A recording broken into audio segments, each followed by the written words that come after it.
himself. And Donovan in Riverton, who says he's looking out for himself. Riverton. In Riverton. Hello? Hello? I don't hear myself very well. Oh, there we go. You're going. There's a short in my microphone. Oh, great. Or my headphones. That's a good start. Mm-hmm. Why that song, Carrie? Because on this day, Lindsey Buckingham, 76 today. And Big Love. That song features him and his guitar prominently. So. And it's a solo. He was doing that for a solo album, but then Fleetwood Mac kind of got back together, and then so he did it on the. And it says here, so you hear that. Yeah, and everybody thinks that's like Stevie Nicks. It's not. It's not? No, it's Lindsey Buckingham. Oh. It says he performed the vocals himself by sampling his voice through the use of a variable speed oscillator. It was odd, he said, that so many people wondered if it was Stevie there with me. I thought it was No, Stevie. I don't think that's odd at all, Lindsay. I think that's what you probably thought. Yeah. They would want people I think to think. everybody thought that. But it wasn't. It was him just going, because he was pleasuring himself, I'm sure, at the moment, and listening to his own voice. He's a musician, Bill. There's an acoustic version of it, which apparently people prefer in many cases. He performs it acoustically on tour, and it's on a record somewhere too. But it's a song I'm really not familiar with. A Fleetwood Mac song. Was not one of their big hits, I don't believe. Oh, you bathed me a heel in that house on the hill. Looking out for love. Yeah, I see it. He can really play the guitar, can't he? Yeah. Get to the grunts at the end. I'm curious how they do that acoustically. Maybe that's he the has important backup part. Singers. Yeah. I don't think they're there. No. Maybe it's not in there. He does a kind of a little bit of a scream in there. I don't know. Disappointing. It's He's kind anguished. of the crux of the song is the grunts. I would like to think the whole song was built around the grunts. There he is. Sounds like he's rounding up cattle. Come on, get on, you little doggies. Yeah, I'll take the original version, thank you. Yeah. Now, the album is Tango in the Night from '87, and it's pretty good, actually. What's on there? It's a pretty good album. Gina would have this right now. I've heard this song, but I can't name it. What is it? Seven Wonders.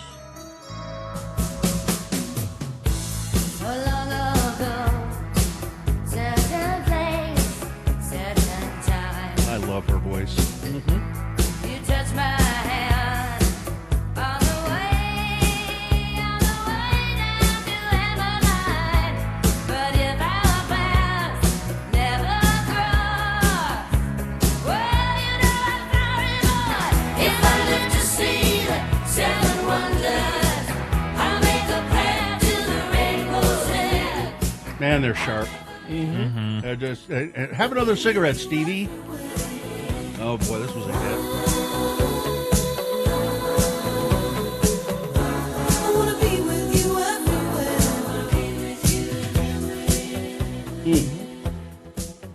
Almost makes me cry. It's so good. Yeah. I'm hypnotized. I don't even want to do the show. I just want to listen to this now. It's a pretty good album. It really does. When I hear things that seem almost perfect, or I read poems that are almost perfect, I get choked up. I get. Bill. It was all the beatings when I was a kid. It was the beatings. No. Not for that. No, I remember as a record rep gave me this on vinyl. This particular one? This album. Oh, yeah. And he said, I think you'll like this. I went, I don't know. Yeah. I don't know. Fleetwood Mac, I don't know. I don't know. Went home, put it on, and went, oh, I get it now. I get it. Tell me lies, tell me sweet little lies. Yeah. Yeah, it was a while into their career Yeah. before I listened to something, and I listened to this and I went, God, these people really know what they're doing. I mean, Yeah. it's so well produced and arranged, and they know the harmonies are excellent, and the writing is good, and the There's- musicianship is perfectly good. There's a reason that they are Fleetwood Mac. Yeah. Well, and I don't know, but was there a reason why you kind of had this idea of well, them they had- beforehand? Were they were just not kinda taken seriously? They were just or- kind of mainstream, sort of. Yeah, it was 87. I was, Yeah. looking at punk music and things like Gotcha. that. They were too normal. Yeah, exactly. Yeah. They were too normal. they'd call that too mainstream Yeah. these Yeah, days. too- that's Exactly. what- Yeah. I believe I just said that a second ago. Did They you? were too I missed it. Yeah, My they bad. were too mainstream, and it's I mean, it's the same thing. Like I grow up and I'm listening to the Monkees, Yeah. and I hate the Monkees because they don't write their own stuff and they're not the musicians, and they're trying to be like the Beatles, and I hate the Monkees. Sure. And then I go back some time later and start listening to the Monkey songs and go, you know what, these are really good songs. Yeah. Exceptionally well done. What was wrong? You just it's so dumb, and you do it. Yeah. Yeah. You do it when you're a kid, You do. but unfortunately, too many people do it when they're adults. Yeah. As well. And they stop. They Yeah. just stop. Yeah. You know. I can't listen to that kind of music. I didn't play that God. when I was in high school. I was the most pretentious 15-year-old music fan. You know, I'd be like, oh, if it's not Black Keys or Arcade Fire, it's not art to me. You know, and Yeah. I see, people still operate that way Yeah. years later. And they operate that way in their politics Those as people, well, have, unfortunately. true. Those people have gotten mad at me about like you sold out because you what? Because I like more things and I stopped being such a curmudgeon. Like, Well, there's your little music interlude today. Bit of farting around there, yeah. This has been Farting Around with Carrie, Bill, and Gina on X96, Radio from Hell. Okay, we're going to take a break here, and then we'll come back with your check-ins. Check in, tell us what's going on with you. What do you got planned for the weekend? How are things going? 877-602-9696 is the number to check in. That's 877-602-9696. You can text us 33986. Maybe when we come back for the check-ins, maybe it'd be a good time just to. I've brought a present for the building. what? The building? For this entire floor that X96 is on. You're Sure such you a wanna- good company, man. Sure you want to do that? I'm absolutely sure, and I think you'll applaud my present. Maybe Okay. maybe I'll present it when we come back. Okay. All right. We'll see. We'll see. All right. I was just looking in our chat room here, and who did this? Oh, it's Ivy. This place, the Killer Cereal, the Serial Yes. Killers, Serial killers. Serial Killers Kitchen. Where is it? Fourth and fourth. This looks just incredible. Yeah. These people should advertise with us. They should. They should have Kerry Jackson be their spokesperson. They should. He is a cereal expert. It's at the local market and bar. There are all kinds of, but all these cereal and ice cream combinations. Mm-hmm. I The think best combinations. I think I really need to go there. Oh, there's all kinds of cereal stuff. Yeah. Why haven't I been to this place? Well, I never thought of you as a cereal lover, Bill. I'm not. You're a very basic cereal. I'm not person. I'm not a cereal lover when it's just cereal, but when you're starting to mix it into stuff. Oh, like with ice cream. Sure. Yeah. That's the greatest thing. Yeah. I don't generally just sit down and eat a bowl of cereal. That's not my thing. But. See, I'll do that if my husband's that. out of town or not home for dinner. I'll have a bowl of cereal for dinner. Sure. But you mix it up in ice cream, and they got shakes there as well. This looks really good. Stuff in my cereal, or in my ice cream. Ice cream in my. You got ice cream in my cereal. By the way, Kerry Jackson has ice cream belonging to me in his freezer. That doesn't I sound right. understand. That does not sound right. There are several flavors. We just got to figure out how to get it to you, because we ordered the Pop-Tart ice cream. And Cinnamon brown sugar. cinnamon brown Pop-Tart sugar Pop-Tart, ice- Jetty's ice cream. It's the most expensive, and I got to be honest with you, that Pop-Tart ice cream is damn near perfect. Well, you don't. It really is. You know, you can, Gina, you can just, from this serial killers, you can just order the stuff and they'll bring it to your house. You don't have to go to Carrie's. Oh, They'll bring it to your house? Apparently.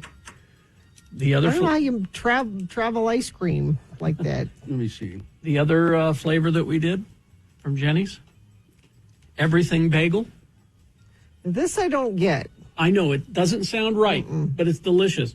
So you get it's cream cheese flavored ice cream with the everything bagel sprinkles mixed throughout it. That's delicious. But then what we did was we went and got a bagel, buttered it up, real butter, toasted it, and while it was hot, plopped the ice cream on top of it. Like made an ice cream sandwich, kind of. Yeah, it just, well, with open face. And that was delicious. That sounds perfect. It was delicious. I may have spoken too soon. Maybe you can just order online and go pick it up. I'm not sure. I just think ice cream's a No, hard it says, thing. yep, they will deliver it. You know, there's this stuff called dry ice. I don't know if you're Well, I familiar know, with it. but You've ordered ice cream through the mail from across the country, right? Yes, I do it all the time. Yeah.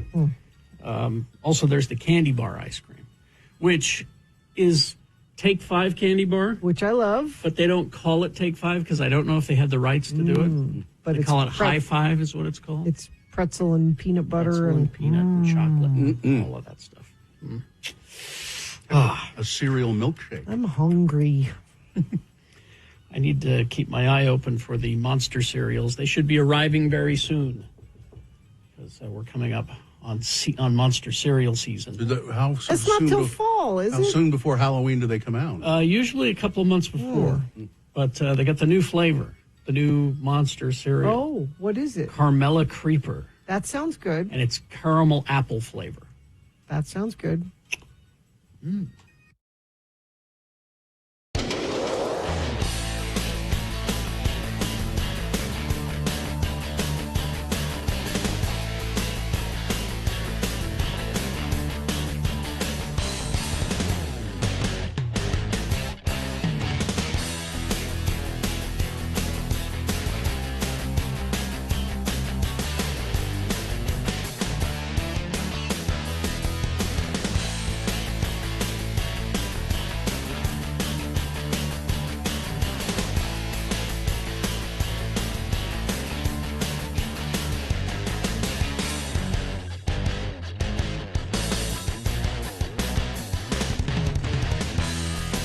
All right, 6:19. Let's get this over with. The moon, we'll tell you about that in just a second, and then we'll officially begin the program, and then we'll go to your check-ins. 877-602-9696 is the number to call and check in with us. We like to hear from you on the phone. You can also text us at 33986. Do we have a sponsor here, Nick? We should have a sponsor here, you're but we right. don't. Yeah, right. However, if you would like to have your business mentioned at the top of the show, right during this slot, reach out to me, Nick Davis, to help you get your thing on the radio. The moon is 83.2% of full. It's a waxing gibbous moon. The next moon rise will be today at 5:30 p.m., today being Friday. It's the third day of Trucktober in the Wow. year of our Lord Jesus Christ, 2025. It's British Carrot Awareness Day. Huh? Now, when you hear that, what is the first thing you think other than, huh? Wet carrots. Well, British... Yeah, what are British carrots? See, there you go. That's what I thought. Yeah. British carrots? What do you mean British carrots? No, it's British Carrot Awareness Day. Okay. In Britain, they celebrate all things carrot on this day. British carrots are not really any different from... All right. So, All right. it's College Radio Day. Boo! Boo? College Radio. Actually, I got kicked out of the one college radio class I tried joining. What? So Why I did know. they kick you out, Nick? I was too young, and they wanted to get some of the veterans in. That might be a basis for us to kick you out of here. I don't know, it's true. It's World Temperance Day, a global call to consider the impact of drinking on our health, our relationships, and our communities. Or as Homer Simpson said, alcohol, the cause of and the solution to all of our problems. And it's World Romance Scam Prevention Day. Just be aware. Catfishing, romance scams. But, we need to prevent those. And this is an all-new edition of the show for people who feel like hell in the morning. It's Radio from Hell, starring the Lords of Morning Radio. It's Kerry Jackson right there. I'm Bill Allred right here, about to present a present to the building. Nick Davis is filling in for the missing Gina Barberi. We have Katie for short as our fine producer. I think both Dawson and Hudson are working today. And the dog Vax is probably resting. Yeah, resting. Aw. Yeah. So you want to see the present I brought for?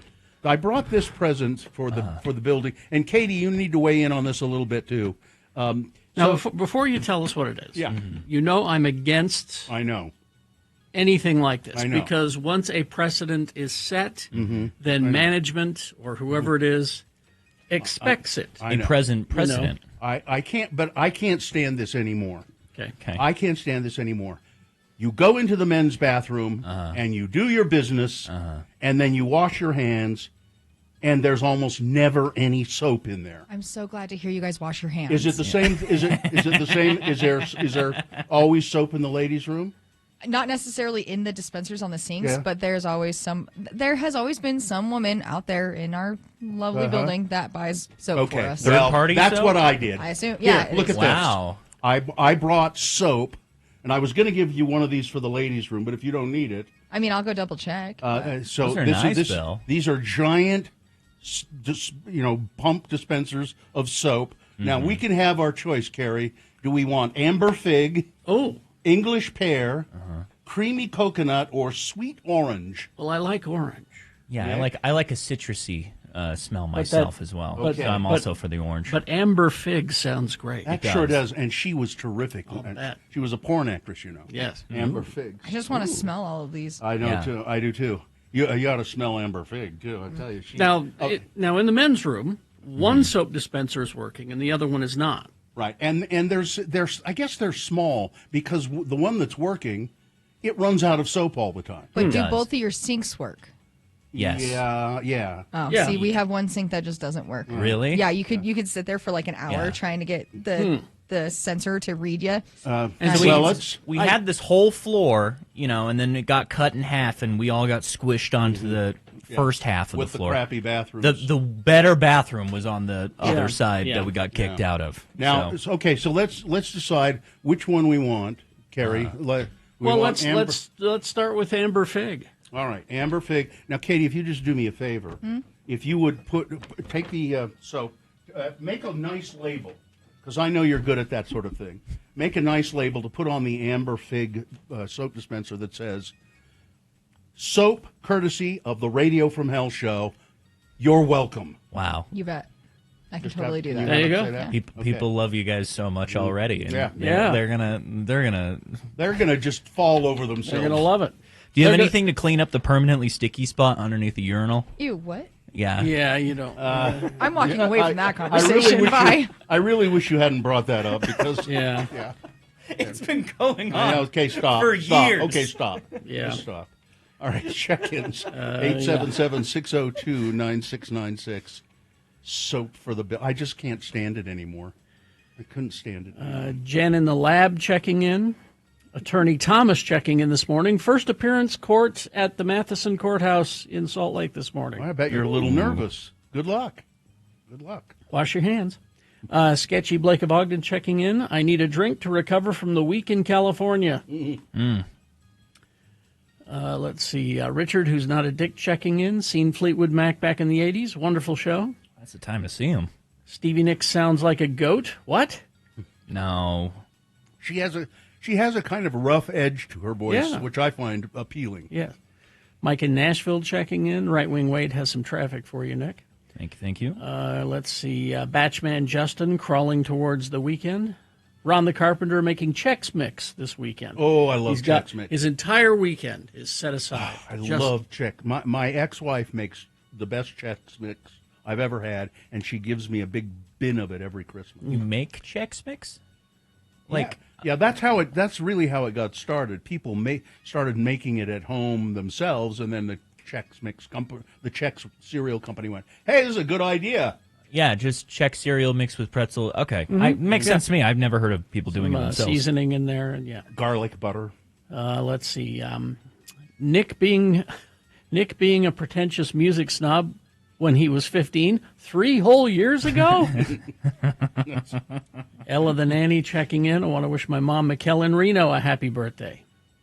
Okay, happy birthday, Mikkel. Jocelyn of Sandy, bus driver Troy, Johnny B checking in, listening while spritzing a little coffee at the Baileys. Ooh. I want you all to know that mixing chicken and tuna fish together is an abomination. Yeah. Happy Friday, Sleepless at Sandy. Richard, who's not a dick, checking in. Oh, there's a big cement project going on, by the way. This was sort of, I don't know if it'll affect traffic. 2nd South, 2nd East, as I came through that intersection, there must have been 10 big cement trucks lined up, pointed south. So I don't know what they're pouring there. I can't remember what's being built over there.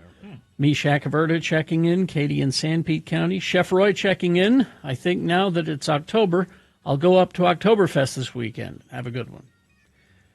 Let's see. Good morning, lords and ladies of the airwaves. This is Dominic, the hook and dump driver, checking in. Wonderful Friday morning.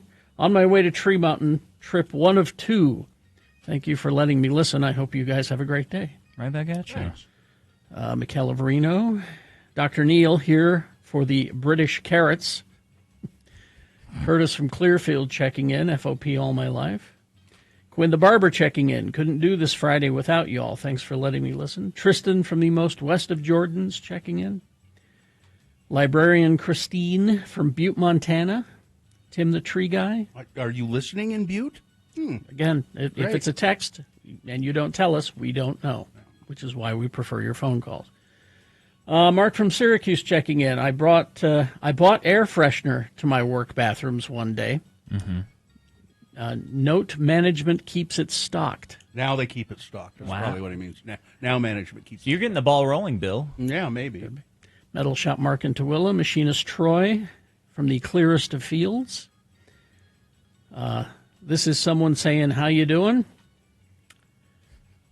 Oh, good. Now can I wash my hands before I do my duty? Well, okay. Anissa of Sandy. All right, well, let's get underway then, shall we? Yeah, Right Wing Wade says it is nothing but clear where he is driving on I-15, but looking at UDOT, the only incident I'm seeing out there on the roads to corroborate that statement almost in full is that there is a crash northbound I-15 near Midvale that at the moment isn't causing too much slowage, but does have the right shoulder blocked. If there are any traffic incidents UDOT is not reporting, though, I would love to hear about it. Text me about it. 33986 is our short code where you can do so. All right, thank you very much. We're going to take a break, play a song. After that song, it's Big Boy News and Opinioendo. Then Frank Christ presents The Dead Celebrity Game. We'll explain how you play, what you'll win, all coming up. Stand by.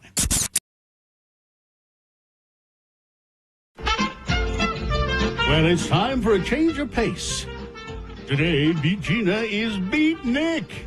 Let's see if Nick can manage even 1 point in today's contest. Ooh. I'm Johnny Ola, your booth announcer, introducing a new idea from Campbell's, the soup people. Oh. It's Campbell's Beef Broth Soup on the Rocks. It's a new, refreshing drink that perks you up after sports. Soup on the Rocks helps to replenish the salt and liquid that you've lost on the tennis court or golf course. Wait a second. Just pour Campbell's Beef Broth straight from the can over ice. It's a nourishing drink, yet low in calories. A refreshing drink that tastes good, too. Terrible. When you come in from active sports, have this modern refreshment. You'll like it and feel better for it. Campbell's Beef Broth on Ice. Good. And now, he's what game show hosts are. Good. Carrie Jackson. Oh, thank you, Johnny. Care for a glass of beef broth on ice? Yes. So that ad campaign failed, you say? I didn't say that. No. The appeal of a beef film over ice? That sounds very boy, delicious. I'll tell you. The randomizer has chosen a contestant to go up against Nick. It's Tyler. Hello, Tyler. Hello. All right, Tyler, we're going to toss a coin to see who goes first. You call it in the air. Heads or tails? Tails. All right. Heads. Oh. Coin toss app says heads. Does fail. So that Every means once in a while. Nick goes first, Yes. giving him an advantage in the game. So that means he could win. Now, if he wins, what are you prepared to do in Nick's name? I will make him some custom art. He can even pick the colors. Custom art. Custom art. Okay. But if you manage to beat, you're going to get those Buzz Lovers tickets. Playing over at Leatherhead Sports Bar this Saturday, June 10th. Served up in a Radio from Hell coffee mug. All right, first question goes to Nick. It's Prince trivia because it's Prince's birthday today. Nick, here we go. There is a shade of purple dedicated to Prince. What is the name of that shade of purple? Is it 1, Purplesaurus Rex? Is it 2, Alexander the Grape? Is it 3, Prince Purple? Or 4, love symbol number 2? Oh, wow. That caught me off guard. I thought for sure it'd be Purple Rain. But let's go with number 3. Prince Purple? Yeah. You'd like to think that, wouldn't you? Nope. Terribly sorry. All right, Tyler, it's your question. There is a shade of purple dedicated to Prince. What is the name of that shade of purple? Is it 1, Purplesaurus Rex? Is it 2, Alexander the Grape? Is it 4, love symbol number 2? I'm gonna go with Purplesaurus Rex. No, that's Kool-Aid. This is going to be an exciting This is going to be a long game. Tyler is 0. Nick is 0. Tyler's question. By the way, it's love symbol number 2. Yeah, Tyler, let's go with this question. What was Prince's favorite meal and drink? Is it 1, spaghetti and orange juice? Is it 2, peanut butter and banana sandwich with a glass of milk? Is it 3, cabbage rolls and coffee? Or is it 4, starfish and coffee, maple syrup and jam, butterscotch cloud, tangerine, and a side order of ham? If you set your mind free, baby, maybe you'll understand. Tyler? I'm gonna say number 3. Cabbage rolls and coffee is incorrect. Cabbage rolls and coffee. Good. No, that's the Schmengi brothers. Yeah. What was number 1 again? Spaghetti and orange juice. Yes. That is correct. Well, there's a point for Nick. Yeah. And he controls the question. Really, spaghetti and orange juice, man. Nick, what was the name of the charity that Prince created? Okay. Name of the charity that Prince created. Was it Love for One Another? Was it 2, the Human Fund? Was it 3, the Bridge for Youth? Or 4, the Human League? Number 1? Correct. Nick, it's 2-0. Oh, Tyler, man. it's your turn. Try to get back into the game. Tyler, I believe. how did Prince make history on Saturday Night Live? Was it 1? Oh, I know this one. Well, hang on. Is it 1, he played Garth on Wayne's World, in a Wayne's World sketch, and no one noticed? Is it 2, he sang the first F-bomb? Is it 3, highest ratings for the time? Or 4, he invented the cone heads? Let's go with number 2. Sang the F-bomb, yes. Yes, well, you're in the game, Tyler. 2-1. However, Nick controls the question, and he could win with this one. All right. Let's see. In 1987, Prince scrapped the release of the Black Album. Why did Prince claim to do that? Okay. Was it 1, he discovered too late that Spinal Tap already did it? Was it 2, he realized the entire album was simply an unconscious ripoff of Journey's Frontiers album? Was it 3, he knew it would flop? Or 4, he had a spiritual epiphany? It's got to be number 4, right? Gotta be number. And Yeah. Nick wins the game. Wow. Remarkable. Wow. There Well, you go. Tyler, I'm so sorry. Give him the damn tickets You anyway. lose to me. That says more about you than anything else. All right, Tyler, hang on the line, and we'll tell you how to get those tickets. Hang All right, on, you, hang Tyler. on. Listen, I bid you adieu, dear friends. I must away.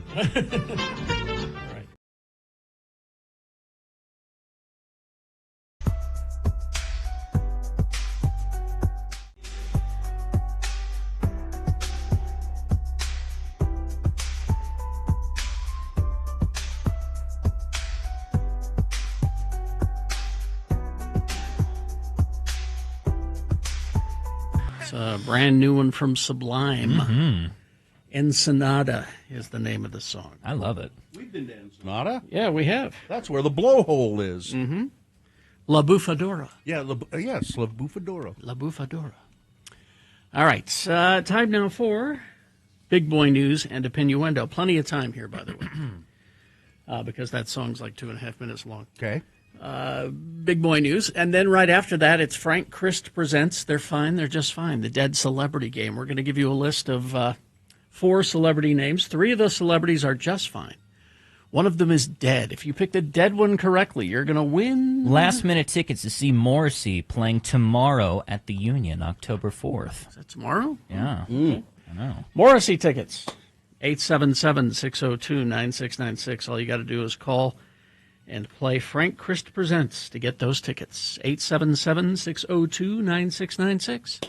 Big Boy News now, brought to you by... Business owners, do you owe $15,000 or more on employment taxes and don't know what to do? McClure and Stewart are your local trusted tax attorneys. Go to McClureandStewart.com today.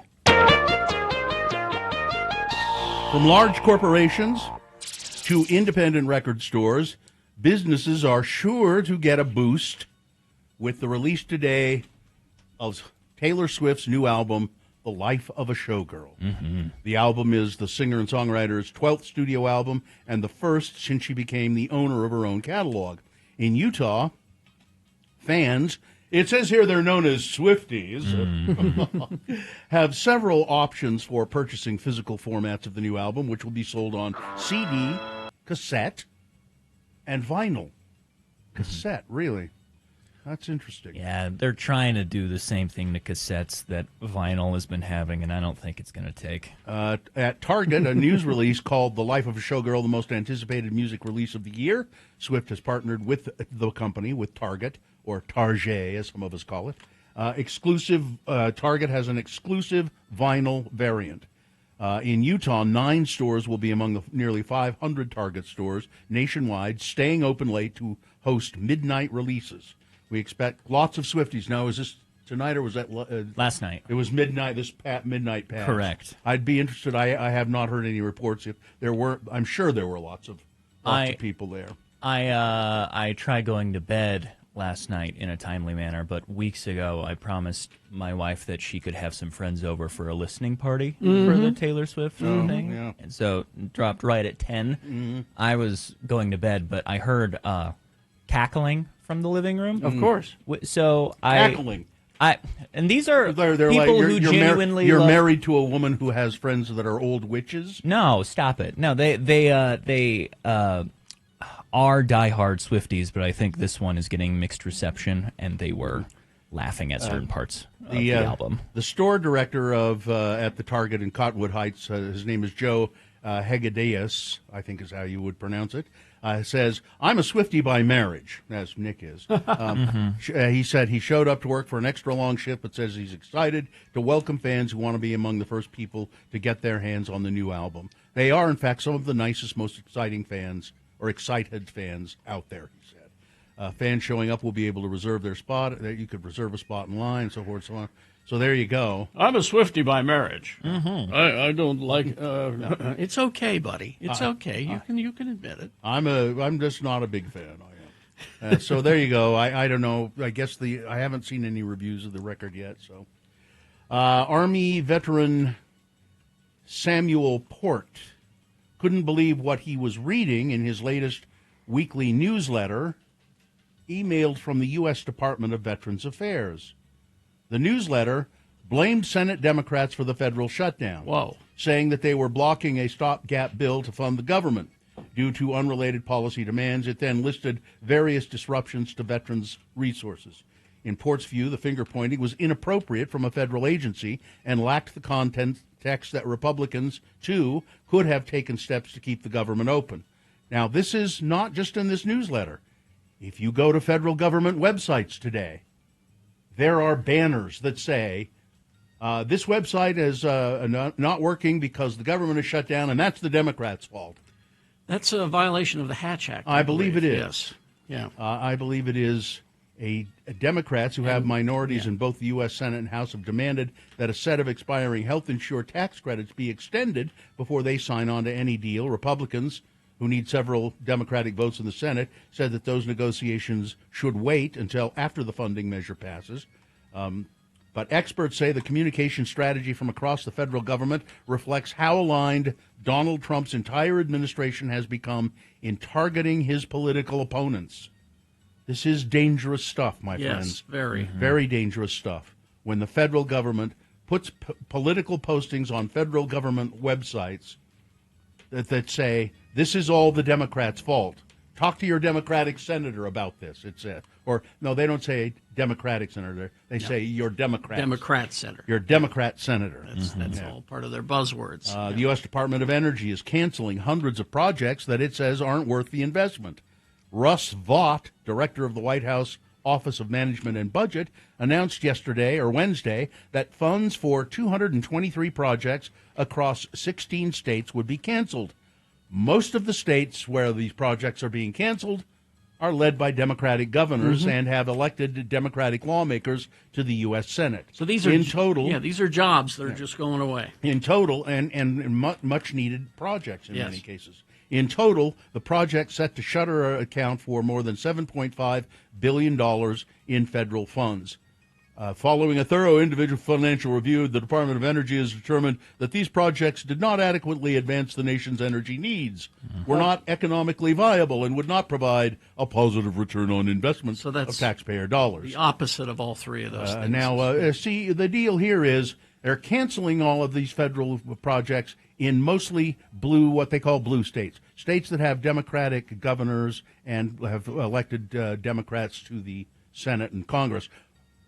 So I'm assuming that there are no Republicans living in those states. Nope. And there will be no Republican. This is what's so stupid about this divide that we call this divide of the red states and the blue states. You go to red states, and there are plenty of people like us who live in those red states. Yeah. And you go to blue states, and there are plenty of conservatives who live there. And these policies are hurting everybody. Not just they say they're targeting the Democrats. Well, they're not. They're targeting everybody with this stuff. And you really need to realize that. Donald Trump on Thursday and Democrats said Democrats have given him unprecedented opportunity to slash federal agencies. How? Signaling. What do you mean how? How have the Democrats given him? Because they refused to come to the bargaining table for this budget or this shutdown. So now he has the right. He says. So again, there are thousands of federal employees, thousands, and many of them are Republicans, and many of them are Democrats. And he's going to start firing you all. He doesn't care. Yeah. I'm confused. I thought they had a mandate. So they don't need us? Well, they have a majority in every branch of government. The thing about those Democrats, Kerry, What? is they know how to stop get back to me. I'll think. Yeah, of it. I don't understand. I keep getting told they have a mandate. So here we go. Here we go from the overall just insanity of it to the very specific pettiness of everything that's going on. Here's I can't believe this. Ahead of his state visit to Britain last month, Donald Trump and the administration began looking for an artifact relating to President Dwight D. Eisenhower that the president could take and give to King Charles. Okay. A sword, perhaps, or something else that spoke to Eisenhower's role as the supreme commander of the Allied forces in World War II. And through a personal email address, an administration official approached the Dwight D. Eisenhower Presidential Library, Museum, and Boyhood Home in Abilene, Kansas, which has at least one Eisenhower sword in its collection. There are probably many Eisenhower swords. It was given to him in 1947 by Queen Wilhelmina of the Netherlands. But the library said, no, we're not going to give it to you. This is the property of the U.S. government.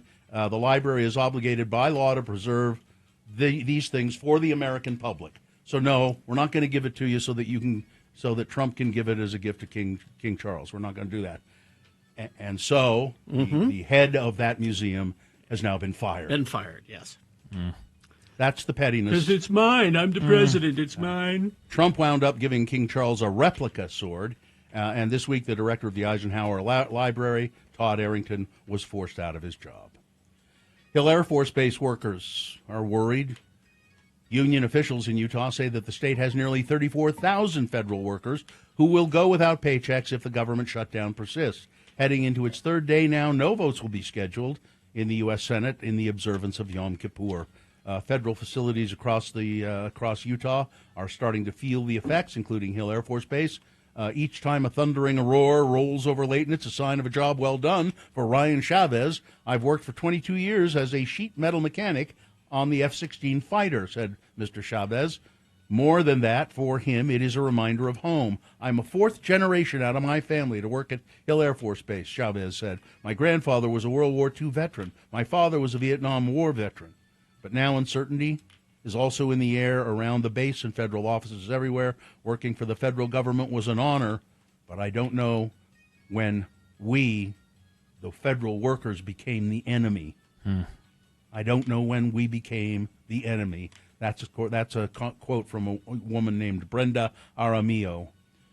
She was born on Hill Air Force Base. She has 30 years' experience working on the base. She's now president of a union on the base. And she said, we've got lots of single parents working here. These are civilian workers. Lots of single parents. We have a lot of people that work paycheck to paycheck. I don't know what we're going to do. It's just so sad. Officials have confirmed that flagpole at Black Rock, Yeah. which was cut down. Uh-huh.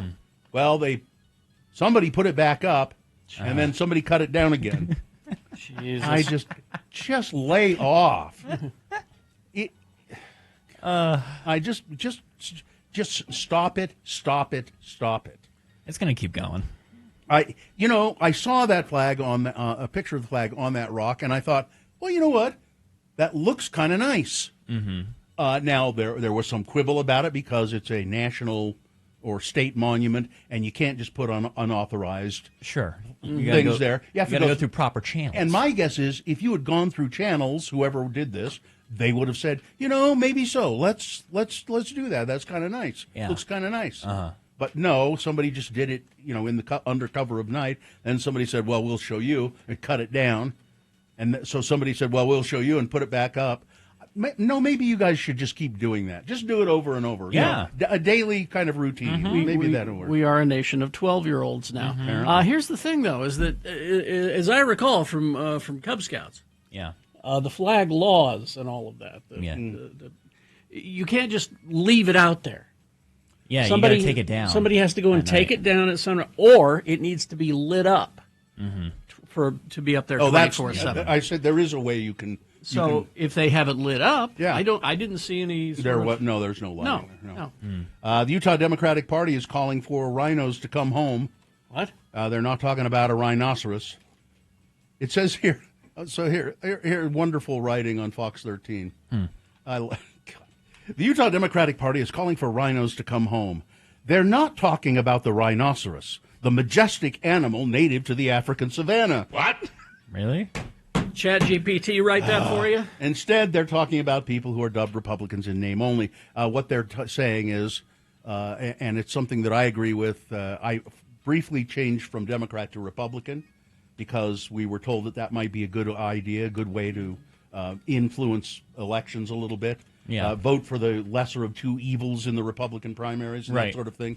It hasn't really done anything, and it's now important that Democrats stand up and be counted.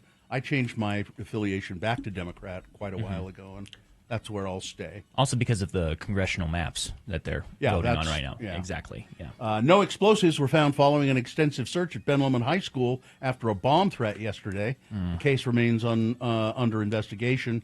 Ogden police say that they responded to Ben Lomond High School for a reported bomb threat. Police say all students are safe and accounted for, but who called in the threat? Don't know. It's under investigation. We're investigating this not as a hoax, though, but as an actual school security threat, stated Ogden Police Captain Tim Scott. The police department said the threat was called to 911 dispatchers in about 9:30 in the morning. They quickly evacuated the school, cleared everybody out, all the teachers, all the even the janitors, the lunch ladies had to be cleared out. Everybody. They searched the building thoroughly. Nothing was found. But some other schools in Ogden had to be placed on lockdown due to that threat. But nothing was found, and I assume it will be back to school as normal today. And finally this. Hidden beneath the turquoise waters off a stretch of Florida known as Treasure Coast. Yes. A team of divers from a shipwreck salvage company have uncovered, oh boy, exactly that. Now, periodically, they do find these sunken Spanish galleons that do have kind of, interesting artifacts on them, and sometimes some little bit of money. Treasure. This is a load of long-lost Spanish treasure that they estimate is worth at least $1 million. More than 1,000 silver and gold coins, thought to have been minted in the Spanish colonies of Bolivia, Mexico, and Peru, were uncovered this summer off Florida's Atlantic coast. This is not the first time the site has yielded a trove of treasure. Centuries ago, a fleet of Spanish ships laden with gold, silver, and jewels taken from the New World was sailing back to Spain when a hurricane wrecked the flotilla on July 31st, 1715, spilling treasures into the sea. Oh, look at that. Over the years, x96.com/live. Wonderful treasure. Over the years, millions of dollars in gold coins from the 1715 fleet have been found by salvagers and treasure hunters in a coastal area stretching from Melbourne, Florida to Fort Pierce. Dates and mint marks are still visible on some of the recently discovered coins. And this discovery is not only about the treasure itself, but the stories it tells. I think the treasure hunters, they get some sort of payout or some sort of but this technically belongs to this. I think I have to look. I think it belongs to the state of Florida. Oh, okay.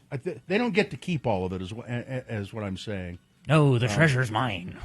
Arr, arr. Does it belong to Captain Barbosa? I might. Yeah. Here it is. I'm the one who found it. I'm the one with the map. Under Florida law, any treasure trove or other historic artifacts abandoned on state-owned lands or in state waters belong to the state, though excavators can be permitted to carry out recovery services. The law requires that roughly 20% of the recovered archaeological materials be retained by the state for research, collections, or public display. So the treasure hunters can keep 80% of it. The state has 20%. So there is the law. Well, then the state gets 20% of the curse that's associated. Sports, weather, traffic. That was the parrot. That was the parrot.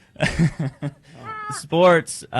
When Jared Shaw, an American basketball player in Indonesia, stepped down to the lobby in his apartment complex earlier this year to collect a package containing illegally imported cannabis gummies, he thought that the medicine to ease his Crohn's disease had arrived. It had, but so too had 10 undercover police officers. A video on social media shows Shaw wearing a black T-shirt and shorts, shouting for help as the swarm of officers moved to apprehend him. The 35-year-old from Dallas, Texas, is facing the possibility of the death penalty or long spell behind bars. They do not treat marijuana kindly in Indonesia. Wow. He was a key member of the Prawira Bandung, who won the Indonesian Basketball League in 2023 and has scored more than 1,000 points over 3 seasons in the country.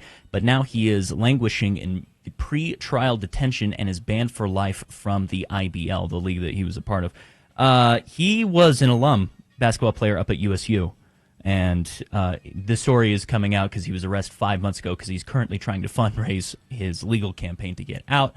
I don't know what else to say except for what your stigma about weed is not the same stigma that other countries have, so just don't bring it in regardless. Okay. Anyways, right. That's your sports. Taking a peek at the weather, currently sitting at 66 degrees here in Salt Lake. That will climb to a high of 79 later today, but we drop tomorrow in temperature with a high of 54 and some possibility of rain showers both later today and all day tomorrow. Taking a peek at the traffic, I didn't see anybody text in anything, and I am not seeing UDOT reporting anything, so I'm just going to assume nobody's on the road.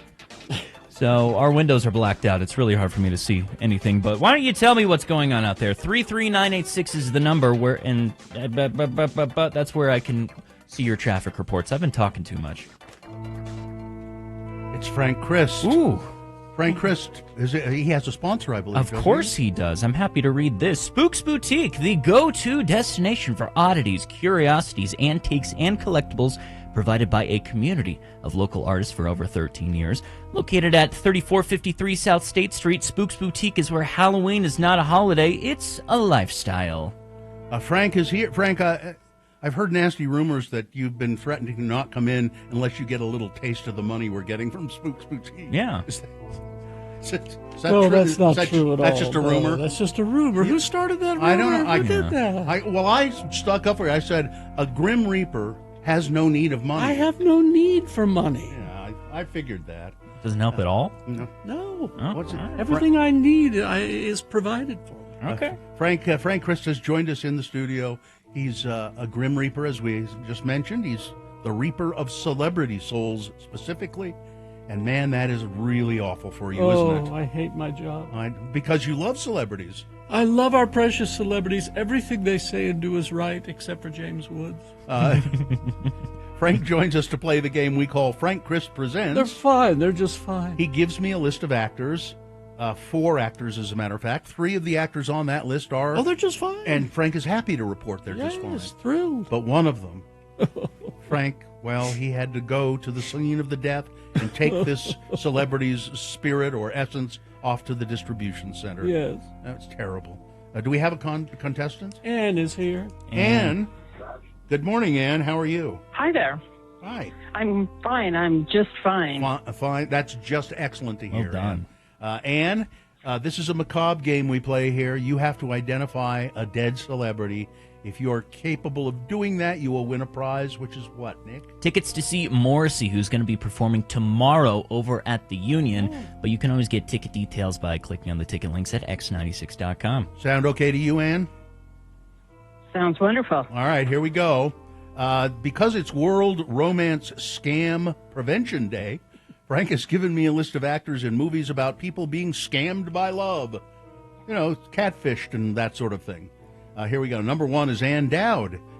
Some of the many movies she was in: Green Card, Lorenzo's Oil, Philadelphia, The Manchurian Candidate, and Hereditary. She was a regular on HBO's The Leftovers and the Hulu series The Handmaid's Tale. She was in the movie Side Effect, which has a romantic deception at the core of the movie. Number 1, Ann Dowd. Number 2 is Barbara Harris. She had an extensive career on stage in New York where she won a Tony Award. She starred in several movies as well, including Nashville and Family Plot. Other movies notably were Freaky Friday, Peggy Sue Got Married, Grosse Pointe Blank. She was in Dirty Rotten Scoundrels, about 2 con men swindling a wealthy woman. Number 2, Barbara Harris. Number 3, Dominic Chianese, best known for his role as Corrado Junior Soprano, Uncle June, on the series The Sopranos. He's Johnny Ola in The Godfather Part 2 and Leander Whitlock in Boardwalk Empire. He was in Unfaithful. It's a movie about the consequences of romantic betrayal. Number 3, Dominic, I think it's Chianese. Number 4, Robert Klein, hosted Saturday Night Live in its first season. He made his Broadway debut and won a Tony Award in The Apple Tree.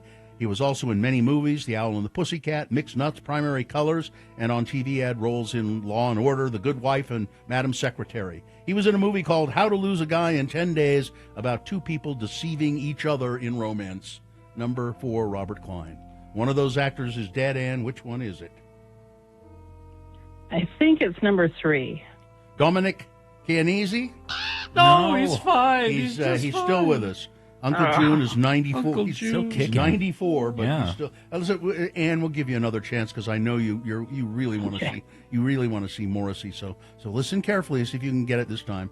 Is it Robert Klein? Is it Dan Dowd, or is it Barbara Harris? Barbara Harris. Yes, Barbara Harris. Fine, wonderful actor. Died in 2018 at the age of 83. Must have been hard to take her. She was a lovely. She was wonderful. And she was feisty too. too soon. Yeah. Congratulations, Ann. You're going to go see Morrissey tomorrow. Thank you. You're welcome. Hang on the line, and Katie will tell you what you need to do next.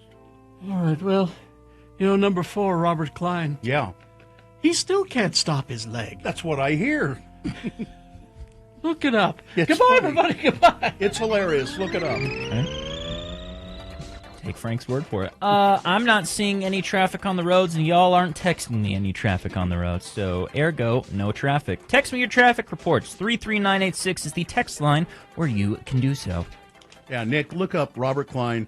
I can't stop my leg. Okay, you got it. All right, we're going to take a break. KXRK Provo will be back. Sean Means reviewing movies after these messages. Stand by. Zero Res. Fall back into love with your carpets. Oh, yes. After summer full of dirt and dust and chaos, it's time to reset. Fall back in love with your carpets at Zero Res and air duct cleaning. They make it easy to refresh your home for the season ahead. You want to get it clean now so it's ready for the holidays coming up. 40 pounds of particles, dust, dirt, debris, even fecal matter accumulate in your carpets each year. So refreshing that mess keeps your home looking its best and your family feeling their best. If Zero Res, they've been to our homes. They do a terrific job. Zero Res using patented technology to get your carpets cleaned right away without the use of detergents or harsh chemicals. They can explain it better than I can. Talk to them. Faster dry times and the gotta love it guarantee. Get the carpet of any room cleaned for just $43. Or you can get 15% off air duct cleaning services when you mention X96. So give them a call, 866-0RES, or go to zerores.com.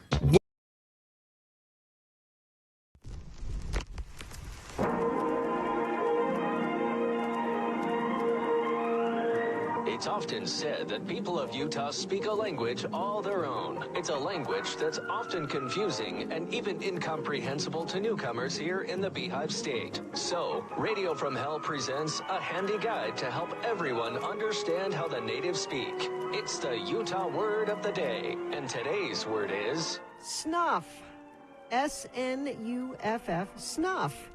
Now to use the Utah word of the day, snuff, here are the mayor of Mona, Utah, Don Criddle, and his son, Denver Criddle. The town of Mona is still without a local radio station because of the disappearance of the station's broadcast tower. Yes, someone or something has stolen KVOM's tower, all 200 feet of the steel structure, and no one seems to have a clue. But Denver may have a lead on the theft. Again, the word is snuff. Daddy, the KVOM radio tower was stolen. Yes, son. Months ago, I know.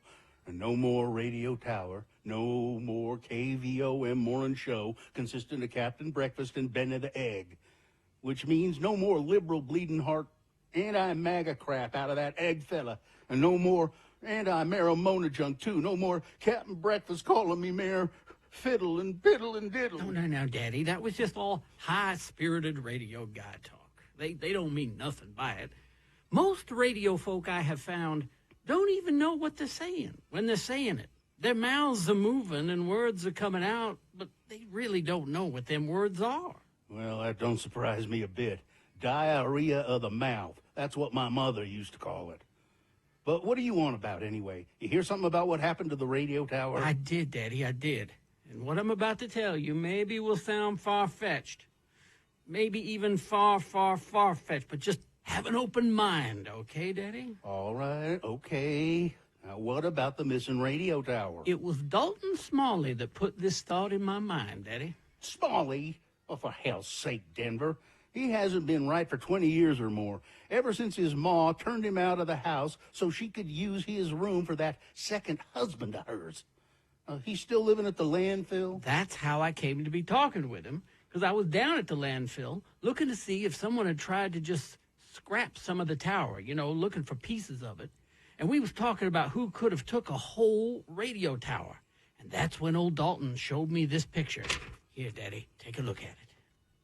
Denver, you have handed me a picture torn out of a magazine of Godzilla. That is a picture of Godzilla from some movie magazine. But look close, Daddy. Look what Godzilla has in his hand. It's part of a radio tower, and he's using it to smash stuff with. I think Godzilla stole our tower. Okay, boy, that's enough. But, Daddy, look. The monster has a radio tower in his... I said that's enough. It's a picture from a magazine. It ain't a crime scene photo, so that's enough. Okay. Mr. Smalley also sent along these sweet rolls for you, Daddy. He says the baker's trucks drop them off at the landfill every week and that they're really actually pretty good. Join us again some other time as we examine how the Utah natives speak with the Utah Word of the Day.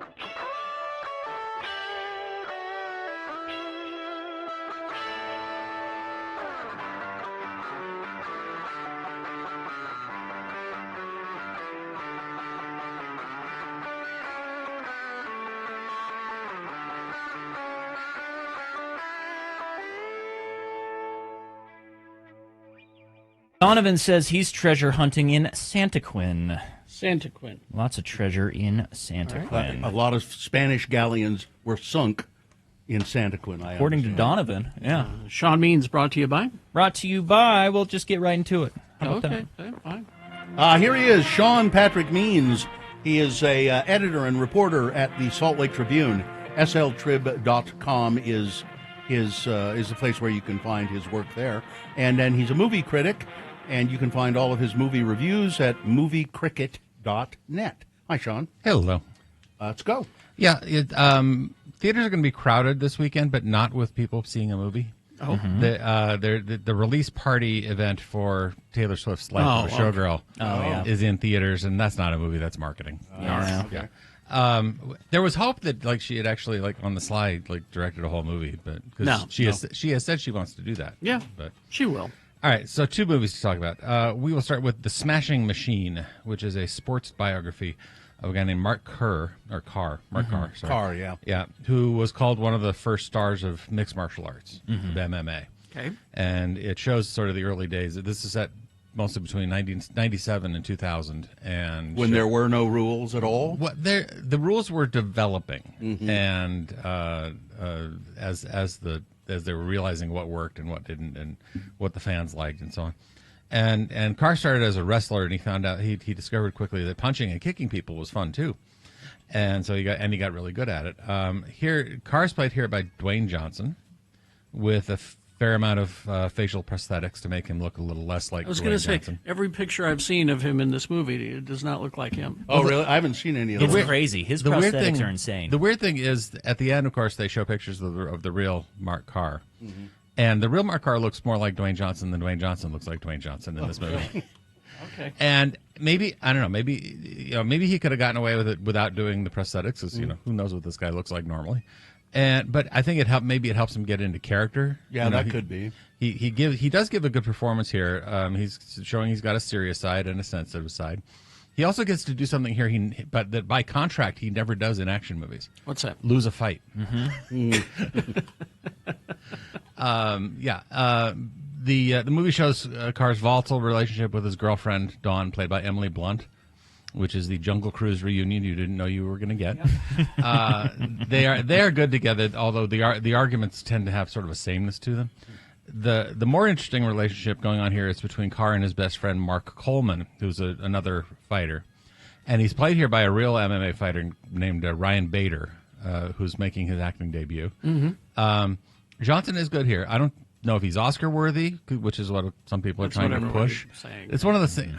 Okay, I'm getting so tired of Oscar narratives. Yeah. It's like, just do what's on the, show me what's on the screen. I don't want to hear all the, this is how we had people talking about Pamela Anderson being an Oscar contender last year. Yeah. Didn't happen. And then she gets disappointed. Yeah. The problem here is that the problem with this movie is that it's a very pedestrian sports drama. It goes exactly where you think it's going to go. Yeah. In all particulars. But still, the performances are good. It's Benny Safdie directed this, of the Safdie brothers. It's good solid drama. Is the character what's his name? Mark Carr. Mark Carr. Is he an interesting character? Ultimately, yes. Okay. So interesting enough, anyway. So you got 3 stars for the Smashing Okay. Machine. And it's All right. playing at theaters everywhere. So. Okay. Now, the better new movie. I was going to say, this is Yeah. Amazing how they pulled this off. Good Boy. This is a suspense thriller where it plays like you would expect of a suspense thriller. Cabin in the woods, get up there, and the protagonist is seeing scary stuff, and he's trying to get the other person in the cabin to see what's going on and get out of there and get away from whatever dark things are in the corners. Here's the thing: the protagonist is Indy, who is a Nova Scotia duck-tolling retriever, which is a breed of dog I've never heard of. Yeah. But important thing is he's a dog. Is he a good boy? He's a very good boy. He's good looking. He's a little smaller than a Labrador, but he's a good dog. So Indy and his human drive out from the city and into the woods where Todd, the human, his now deceased grandpa had a cabin, and we get some suggestions that Grandpa went crazy in the cabin some years ago, and there's always been talk of something evil in the cabin. So, and we get some backstory as well. That we start with some home movie footage of Todd and Indy when Indy was a puppy and growing up, and the part of the story is that Indy was there for Todd when he was going through some sort of major medical issue. We suspect, but they don't say exactly, but something like cancer or something. So the reason they don't say is that this is all seen through Indy's viewpoint. Everything, it's how Indy sees it, whatever creepy things are coming out of the shadows, and how they seem to be having some sort of effect on Todd. Director, new guy named Ben Leonberg, never has the camera more than 3 feet off the ground. Because it's all from the perspective of the dog. It's all dog's eye view, and it really increases the tension because we're seeing it the way he sees it. So, and Indy is a better movie star than a lot of two-legged ones I've seen. He's a really good performer. His eyes are spectacular. Would you say this is an Oscar-worthy? I don't. Is the Oscar talk started? Oscar talk is eternal now. I'm taking out an ad in Variety. Let's start the Oscar talk now. Yeah. There is some sort of animal version of the Oscars, and I'm sure this will get talked up in that. So 3.5 stars for Good Boy. Wow. It's in theaters now and for the next 3 weeks. And then if you don't want to go out of the house, Shudder is going to start streaming it on October 24th. All right. That's really amazing. That's pretty cool. 3.5 for Good Boy. Yep. All right. What do we got next week? Next week got a few things going. Yeah. Tron Ares, the latest installment in the classic video game franchise. The deal here is, thanks to technology, 3D printing, whatever, I don't know what, but the video game is coming out into the real world now. Yes. So that's Oh, gonna no. be cool. We also have Roofman with Channing Tatum and a true story of a thief who lived 6 months inside of Toys R Us. There's a big article of Channing Tatum in the New York Times today that says, does Channing Tatum finally realize he is a good actor? Right. That's been a thing. There's also a thriller called A House of Dynamite, which suggests what it might look like if the government had to deal with a rogue nuclear missile coming at us. It's very sort of Strange Love-y, not Strange Love without the jokes, and more like Failsafe, that sort of classic nuclear thriller kind of thing. And then lastly, there's one next week, If I Had Legs, I'd Kick You, which was at Sundance, is a drama about a mom who's at the end of her rope, played by Rose Byrne. Oh, and that and there you might have Oscar talk legit. Oh, really? Interesting. Okay. All right, Sean Means, thank you very much. sltrib.com and also moviecricket.net. Thank you, Sean. Traffic, Nick. Yeah, kind of corroborating what I was saying earlier from this texter inner. They said traffic isn't bad, but it is more dense than usual, I would say. And that is legitimately all the traffic I have prepared to report to you, because that's all I'm seeing. But you can text me your traffic reports. 33986 is the text line where you can do so. All right. Let's see, we've got boners coming up, and then we've got the contest. Yeah. So here are the boner candidates you'll be voting for. Boner candidate number 1, grifting like grandpa. Boner candidate number 2, I was told to lie. And boner candidate number 3, make that demon Marxist sing in English. All right, thank you very much. X96 wants to bribe you to listen. Tune in every weekday at 7:15 a.m., 10:15 a.m., 1:15 p.m., and 5:15 p.m. for keywords, Text them to 508-777-1000 and you're entered to win $1,000. Every keyword is another chance for you to win, with details and more at x96.com. Text the keyword SLOT, S-L-O-T, to that number, 508-777-1000 now and enter to win. Again, that keyword is SLOT. Send that to 508-777-1000 and get all the details about the X96 cash bribe at x96.com. Thank you very much. ranlife.com/X96. Local mortgage company, Ran Life, they are the people to contact if you're looking to buy a home, either your first home or maybe you want to buy a second home, maybe you want a vacation home, a getaway home. Ran Life are the people to contact. Right now, the state of Utah, they're still offering this program up to $27,500 to help you buy a home. This isn't some kind of gimmick. I mean, it really is. It is money that you can get to purchase your first or even your next home. And the best part is the most down payment assistance programs, they have like a second payment, second mortgage payment, no second payment with this one. No, Ran Life knows how to do that. Ran Life, they have been helping Utahns for years. So if you've been thinking about buying a home, get with them. I've worked with them before, and they're terrific. You need to go to ranlife.com/X96. That's ranlife.com/X96 for more. You can watch Radio from Hell live on YouTube. I was just an odd experience. I was just in the men's room. And using the facility there, and I needed some toilet tissue to finish things up. All right. And so, you know how they have those big dispensers? Yes. With like 6 rolls in it or something. I hate those. I do too.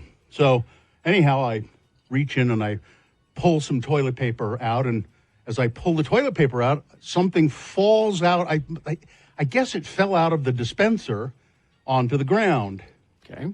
And I think I know what that is, but I had to finish up what I was doing before I could inspect it further. And sure enough, it's the top of a vape cartridge. You picked it up? Yes, it's a piece of plastic, Gina. It's a piece of plastic with, it looks like it still has perhaps some... that somebody had their mouth on. Are you like a toddler that I have to follow around going, that's been in somebody's mouth. Don't pick that up. I don't know what's wrong with you. There is just something wrong with you. First of all, you have zero curiosity in life. Zero. I would not pick up something that had been in some stranger's mouth. And in the toilet paper dispenser. It was in the toilet paper I think dispenser? so. When it spun Because around. when I pulled the paper, it fell onto the ground. It could have been sitting on the top of it. No, I would have seen it if it had been sitting on top of it. So I didn't examine further to see if there was more of it, because this is just the top part.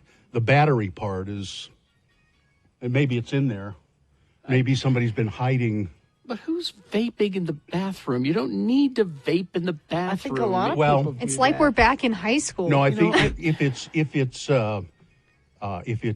it's not just harmless, nicotine vape, if it's something from a medical marijuana place, then maybe you don't want to do it. Well, you don't want to Out do in it the open. in the bathroom. You go outside where it'll dissipate. If you do it in the bathroom, it's not going to dissipate. Well, I don't know. It's just curious. It's curious. I should go back in and see if the rest of it's there. I would think you, who would be an expert of smoking in the boys' room, Yeah, I did. would realize that you don't do it in there because it doesn't dissipate. The evidence is there. Yeah, I never understood that idea of smoking in the boys' room. Me neither. I'd You're always going to get caught. you go out in the parking lot, Parking lot. go someplace where nobody's gonna, or hopefully won't catch you.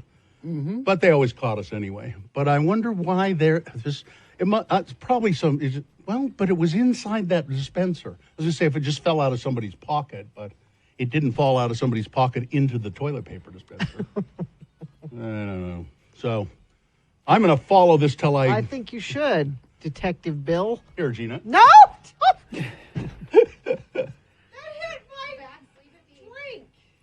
that hit your drink. Yes. So a Not only plastic, has it been in the bathroom, little piece of plastic it's been in somebody's hit mouth. the bottle, hit the outside of the bottle that you've been drinking from. You're so weird. You are I'm just weird. you are so weird. Yep. Don't let your God, dog don't- get that. No, don't Now- let him. Now Katie has to touch it so her dog doesn't eat it. Now, Ivy reminds everyone, what about touching doors, elevator buttons? Okay. Yeah. It's all the same. Yeah. And then Emmett in the chat room says, people drink airplane bottle of vodka in the bathroom at work, so vaping That's should true. be expected. No, it's different. There's no It's no not odor when filling you drink. a room Yeah. with smoke. That's a different. You can't compare the two. When you vape marijuana, though, it doesn't. There's not a lot of smoke or anything. There's enough. It mostly ends up in your lungs, and then I guess it depends on how heavy you set the machine. But I can't. I'm a weakling. I don't do much. I don't do it. I can't remember the last time I did it. And if you're trying to dispose of evidence, I don't think Do you that's think the way to do it. Do you think that's what was happening? It's just there? weird. I don't know. It's just weird. Maybe it's the janitorial staff. Maybe that's how it ended up accidentally inside the dispenser, the toilet paper dispenser. Now I'm going to go back to the bathroom and Could check be. and see if the rest of it's there. And if it is, maybe it's still good. I think you should hang out in there Yeah. just to see people coming and going. And How you doing? Yeah. What's going on? Maybe there's a way I could disguise myself as a paper towel dispenser. Yeah. This is empty. I was thinking there's some in it, but it's empty. I noticed that last time I was there anyway, that somebody changed back the setting on the paper towel Yeah. dispenser to a smaller piece Yep. instead of our nice, luxurious piece of paper.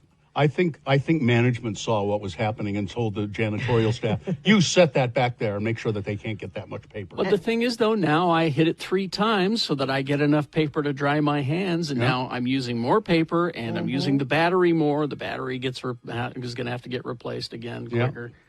So Bill, if that whole thing had happened to me, and that had I would have had no idea what that was. I would have thought it was a part of the toilet paper holder. Yeah, it's. I've never encountered one of those. Yeah, when I saw it on the floor, I wasn't quite sure. I thought, "Is that what I think it is?" And yeah, sure enough. I haven't seen a cartridge like that before, so Well, this is the part right. It goes into the into battery. the battery, Right. Yeah. and then there's just a little bit of It's just it's a different kind than I've seen before. there's an amazing array of these things. Yeah. Different ways to vape. I need to live a little. Yeah, Gina. Was Well, then anybody start picking stuff off the bathroom floor. was anybody really surprised when Gina said, "I wouldn't know what that is"? No, not at all. Not at all. But you've learned something, I have you? have. Okay. Did you see it close up? I don't want to. Well, then you won't know if you'll encounter it again. Here, put it down on the counter. Just shove it down.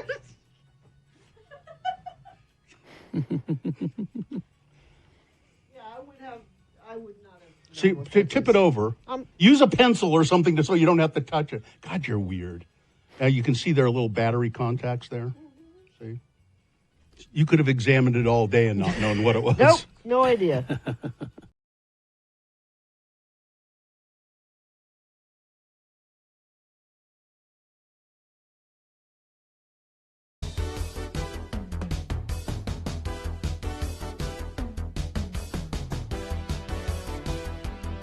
$7:24. What a fine song. Jay was in town this past weekend. He was over at my house. Oh, yeah? I just had some ska music going in the background. And he said, "I'm sorry, Kerry, there's no ska on the East Coast." I said, "Well, the Mighty Mighty Boss Tones would disagree with you." Yeah. Yes.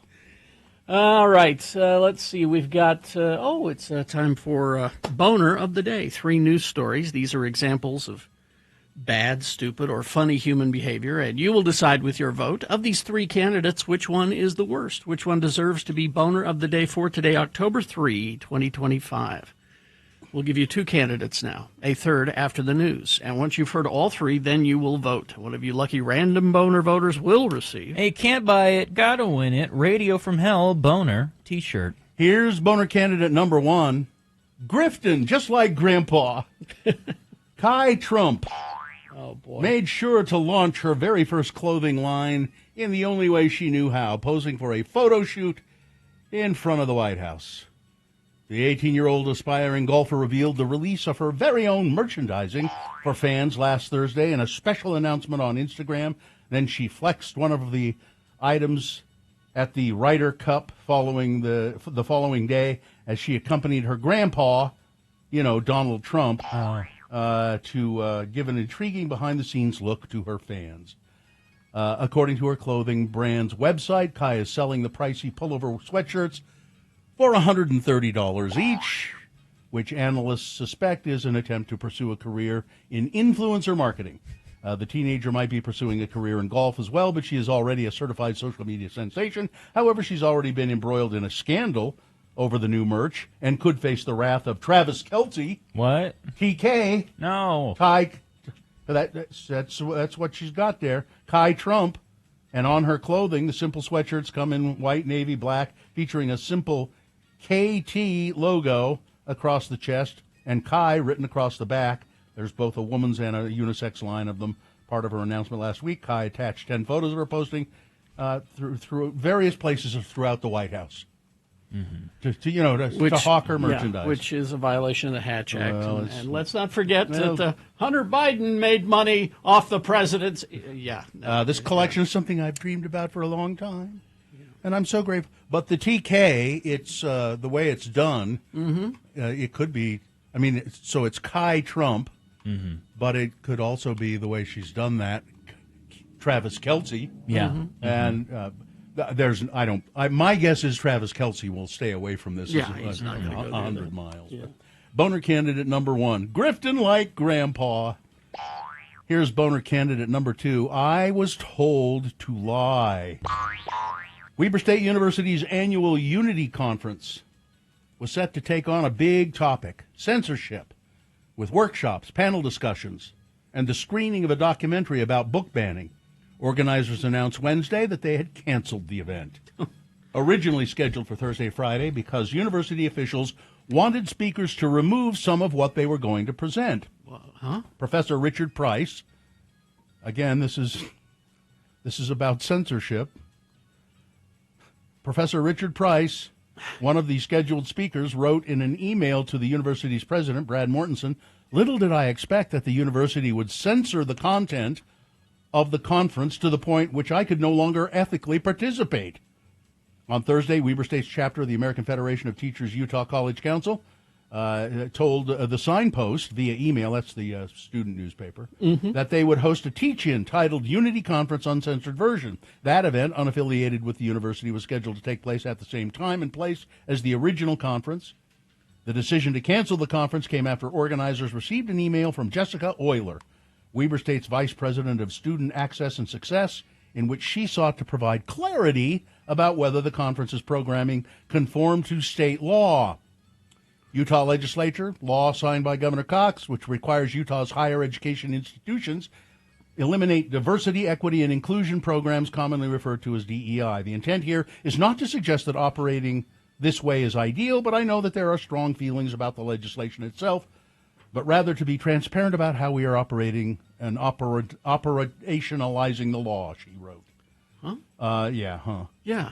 But here now, Mr. Price, let me get down to Richard Price. Okay. He is a foremost authority on censorship. Okay. He's very, very well regarded. He's a political science professor at Weber State, and he said, I, a political scientist, was told not to talk about politics at this conference. In other words, I was ordered to lie to my colleagues, students, and the general public. He says, I'm a foremost authority on some of this stuff, and I can't talk about it. I don't think that he suggests that administrators want to block information, and suggested censorship is the result of a partisan strategy. So it's a conference on censorship, and they're censoring it. Being censored, yeah. You voted for this. Anybody notice the irony here at all? Yeah, at all? exactly. That's boner candidate number 2. Coming up in a moment, boner candidate number 3. Make that demon Marxist sing in English. Boner candidate number 3 coming up after this big boy news and opinioendo. Before we get to that, though, we do need your best questions of the week. Email those to radiofromhell@x96.com. We are going to present that right after we award the boner, which will happen after all of this. Yeah. here. Do you have a best question? Yeah. Send it to radiofromhell@x96.com. 15 minutes we're going to do that. So radiofromhell@x96.com. Put best question in the subject line. Big Boy News brought to you by X96 presents 9 Inch Nails, March 13th at the Delta Center. Tickets on sale Wednesday, October 8th. Visit x96.com for ticket links and more info, and tune in later in this show with Radio from Hell for your chance to win tickets before you can buy them. Well, Sean Combs will be sentenced today. He submitted a letter to the court ahead of his sentencing for conviction on 2 prostitution-related cases. He made a plea for leniency. He says, this has been the hardest 2 years of my life, and I have no one to blame for my current reality and situation but myself. At the conclusion of an 8-week trial this summer, Combs was acquitted of charges that he sex-trafficked 2 former girlfriends and ran a racketeering conspiracy, but he was convicted of transportation to engage in prostitution and charges related to these drug-fueled sex marathons involving his girlfriends and hired male escorts. In my life, I have made many mistakes, but I am no longer running from them, he wrote in the letter to the judge. Because you got caught. I'm so sorry for the hurt that I caused. I understand that mere words, I'm sorry, will never be good enough, as these words alone cannot erase the pain from the past, but I humbly ask for another chance. You can't get you can't run from them. That's such a that's the point. You're in handcuffs. Well, it'll be interesting. I mean, he'll also be able to. I believe he will speak in court today as well. But he sent that letter to the judge ahead of this sentencing today. Let's see, Weber State, censoring the Conference on Censorship, but they've put up a giant W that stands for Weber State University, which has loomed off and on over the years on the mountain above the campus. Yeah. It has been refashioned into the stylized flaming W that the university uses in promotional material, and it's equipped with 284 solar panels that generate more than enough energy, 129,000 kilowatt hours per year, to make it shine. solar panels. Yeah. The ultimate purpose is to build on traditions and establish new ones, honoring the past and looking forward to our future as a university. Should be powered by clean coal. It's really, really bright. And some people in the area are complaining that it is way too bright. A little too bright. Right? Now, if they only, for some reason, they've made the decision to have it going all the time. Mm-hmm. Every night it's lit up, rather than just, as traditionally you would do when you win a football game or a basketball game or something, then you light it up. Yeah. But they've been having it just shine brightly, and there are people who are not happy with that. So people are annoyed with a building being shined on 24/7 in an area that it doesn't normally have. Well, there are neighbors in the area. Yeah. And also light pollution, and they're worried about migrating birds. Yeah. And That's the one building across the entire Wasatch Valley that. What point are you trying to make here, Nick? I'm not quite sure where. Also, to clarify, are the solar panels inside of the W I don't or know. to the side powering it up? I don't know where they are. All right. I don't know where they are. In the month and a half since a large fire destroyed multiple downtown businesses, 2 bars are making progress toward reopening. Oh, good. Let's see. They did. Fire did serious damage to parts of White Horse Tavern and also Whiskey Street. Parts of White Horse were salvageable, but Whiskey Street was a complete loss. But along with construction progress is being made on those 2 businesses, we started roof repair at White Horse, said one of the owners. A good chunk of the ceiling is missing, but from the bar to the back of the building, almost everything was salvaged. They think they're going to get White Horse opened soon. Really? That's good. Whiskey Street, a different story, though. They say it'll take at least a year to get that to a place where they can See use it. a picture at x96.com/live, and you can see the blue sky there. It's Yeah. where the roof was. Recent events have led to fear and concern over the dwindling abortion rights in the United States, especially when it comes to the access to the abortion pill. In Louisiana, an arrest warrant was issued for a California doctor for allegedly mailing abortion pills into the state. which this week shut down all Planned Parenthood operations. That same doctor is also facing a federal lawsuit in Texas for mailing abortion pills to a woman there. That suit came a couple of months before Texas lawmakers approved a bill allowing private citizens to sue abortion pill providers. Just ridiculous. The White House is holding firm. Republican leadership has said discussions on the government shutdown could take place only after the government, discussions on the insurance issues. They say it could take place only after the government reopens, but officials have not engaged in any substantive policy talks while the shutdown continues. And the administration has taken steps that appear aimed at increasing pressure on Democrats. On Wednesday, White House announced the cancellation of tens of billions of dollars in federal grants, much of it directed to Democrat-led states that backed Vice President Kamala Harris in the last election. That includes $18 billion for transportation projects in New York, $8 billion in green energy funding across 16 states. Child car seats have been recalled. The recall affects certain models of Evenflow's Revolve 360 slim seats, with model numbers beginning with 3681. The company said a child could reach behind the cushion, pick and dislodge the foam from the headrest, put the foam in its mouth, and then it was a choking hazard. Oh. So apparently it had happened. The child was picking at it, got some of the foam, and they put it. Yeah. And it's just, so if you have an Evenflow Revolve 360 slim car seat, your kid will eat it. Tell your kid to not eat it. Don't eat your chair. Stop eating the car seat. What's wrong with you? Scripps News has obtained surveillance video showing the man accused of killing Charlie Kirk buying gas the day after the killing. Okay. It's like a 3-minute video. He pulls into a gas, buys some gas in, I think it's Cedar City, and then drives away. So Scripps News was able to obtain video footage of, wow, he was buying gas. Did he save at the pump? Yeah. I don't know. I don't know if he paid with a card or. Yeah. I don't know. Did he get any food at the gas station? Don't know. Did he get anything that can lead us to believe? None of this is clear. None of this is clear enough. Was the gas handle trans? I don't. And Pepsi has a new challenge: keeping products like Gatorade and Cheetos vivid and colorful without artificial dyes. Apparently, PepsiCo, which makes Doritos, Captain Crunch cereal, Funyuns, Mountain Dew, announced they will accelerate a planned shift to using natural colors and in their food and beverage. There's nothing natural about any of those things. Gatorade is not a natural color. There's no natural color there. A Dorito? Yeah. What are you going to do? Exactly. I don't know. So the Funyuns. Mm-hmm. I know some people who love Funyuns. I get a kick out of them every once in a while, and then I eat myself sick and wait till the next cycle. Oh, and Captain Crunch cereal. I don't know how they'll fix that. I don't know. Oh no! All right, that's the news. All right, weather, traffic.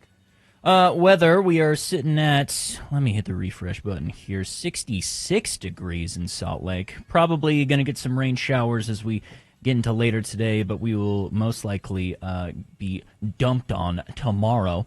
High of 79 degrees today, high of 53 degrees tomorrow. Still cool into Sunday, but then we're warming up a little bit with 60 degrees on Monday. Taking a peek at traffic, I'm not seeing anybody text in traffic updates, and UDOT isn't reporting on any traffic updates, so it is nothing but clear roads out there for you to make your traffic dreams come true. Text me your traffic reports. 33986 is the text line where you can do exactly that.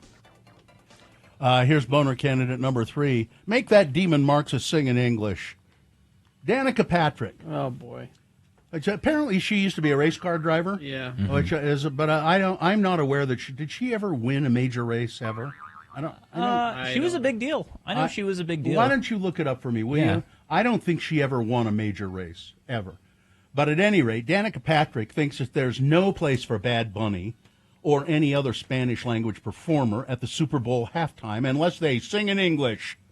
The former race car driver who campaigned for Donald Trump slammed the Super Bowl for hiring the musician to perform at the 2026 halftime show. Oh, fun! Danica Patrick wrote, "No songs in English should not be allowed at one of America's highest-rated television events of the year, not just for sports." Patrick reposted a video from an account called The Red-Headed Libertarian that accused Bad Bunny of being a demonic Marxist who has been granted the largest stage with the greatest audience in the middle of a Christian revival, and he doesn't even sing in English. He's one of the biggest artists on the planet. Boner candidate Danica. number 3. Yeah. Make that demon Marxist sing in English. No wins from Danica Patrick. Her highest finish was the fourth place finish at the NASCAR Xfinity Series at Las Vegas in March of 2011. Never won a major race, ever. All right. Let's review the first two and vote. Boner candidate number 1, grifting like my grandpa. That's Kai Trump, Donald Trump's granddaughter, hawking her new line of clothing, golf wear, and all throughout the White House, in front of the White House, various locations, because Grandpa said I could. Then there's Boner candidate number 2, I was told to lie. Does anybody see the irony here? The Weber State Censorship Conference has been censored. They've been told they can't have it. And Boner candidate number 3, make that demon Marxist sing in English. There you go. You've got to decide of these 3 candidates, which one is the worst? Which one deserves to be Boner of the Day for today, October 3rd, 2025? Bad, stupid, funny human behavior. You decide which one is the worst. 1, 2, or 3. Remember your candidate number, the one that you think should win. 1, 2, or 3. Put that single digit in the message of a text, and then text that to 33986. Or you can go online to x96.com. Look for the box that says Boners, October 3, 2025. Click and vote. If you don't see that box there, refresh your browser. It'll appear. Click and vote. You should call 877-602-9696 as well to vote. Get in there. Just vote. I don't care how you do it. Just do it. And don't forget, we got Best Question of the Week coming up after these messages, after we award the Boner. You probably still have time to get yours in. Radio from Hell at x96.com. That is the number. All right, 4.5 minutes. Here we go. It's Boner of the Day. Vote.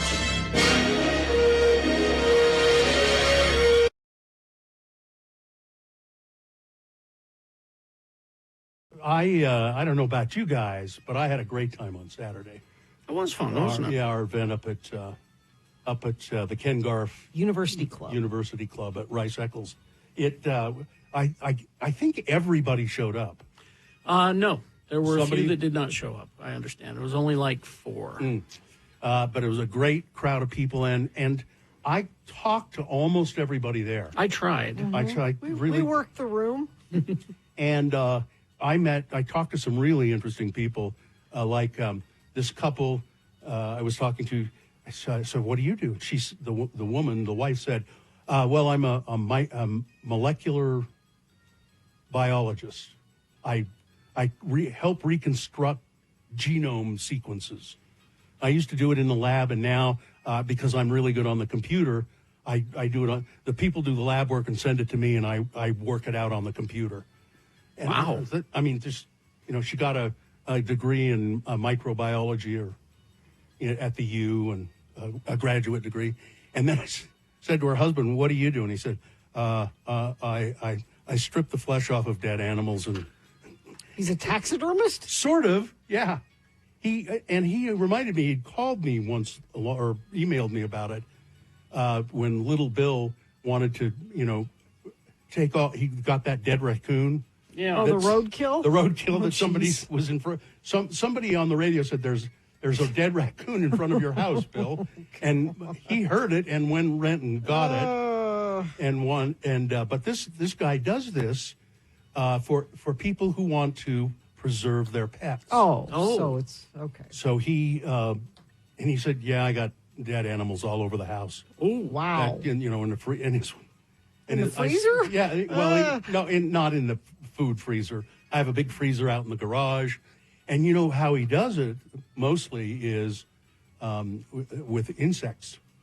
It's a long process to insects. He has insects that strip the flesh off the, Huh. and then he reconstructs the skeletons, and And there are enough people that want to do this that's a business? apparently it's a long process. And I said, I'm guessing it doesn't come cheap. And he said, no, I charge quite a lot for it. Wow. And I said, so, but the one funny thing was, I said, so what's the largest animal you've ever done?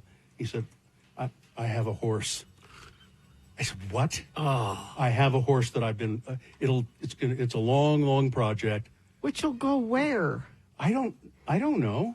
Some But guy's house? I didn't get a chance to, I said, I was going to say, can I have it? But I said, how did you, he said, my boss at the time had a horse that died.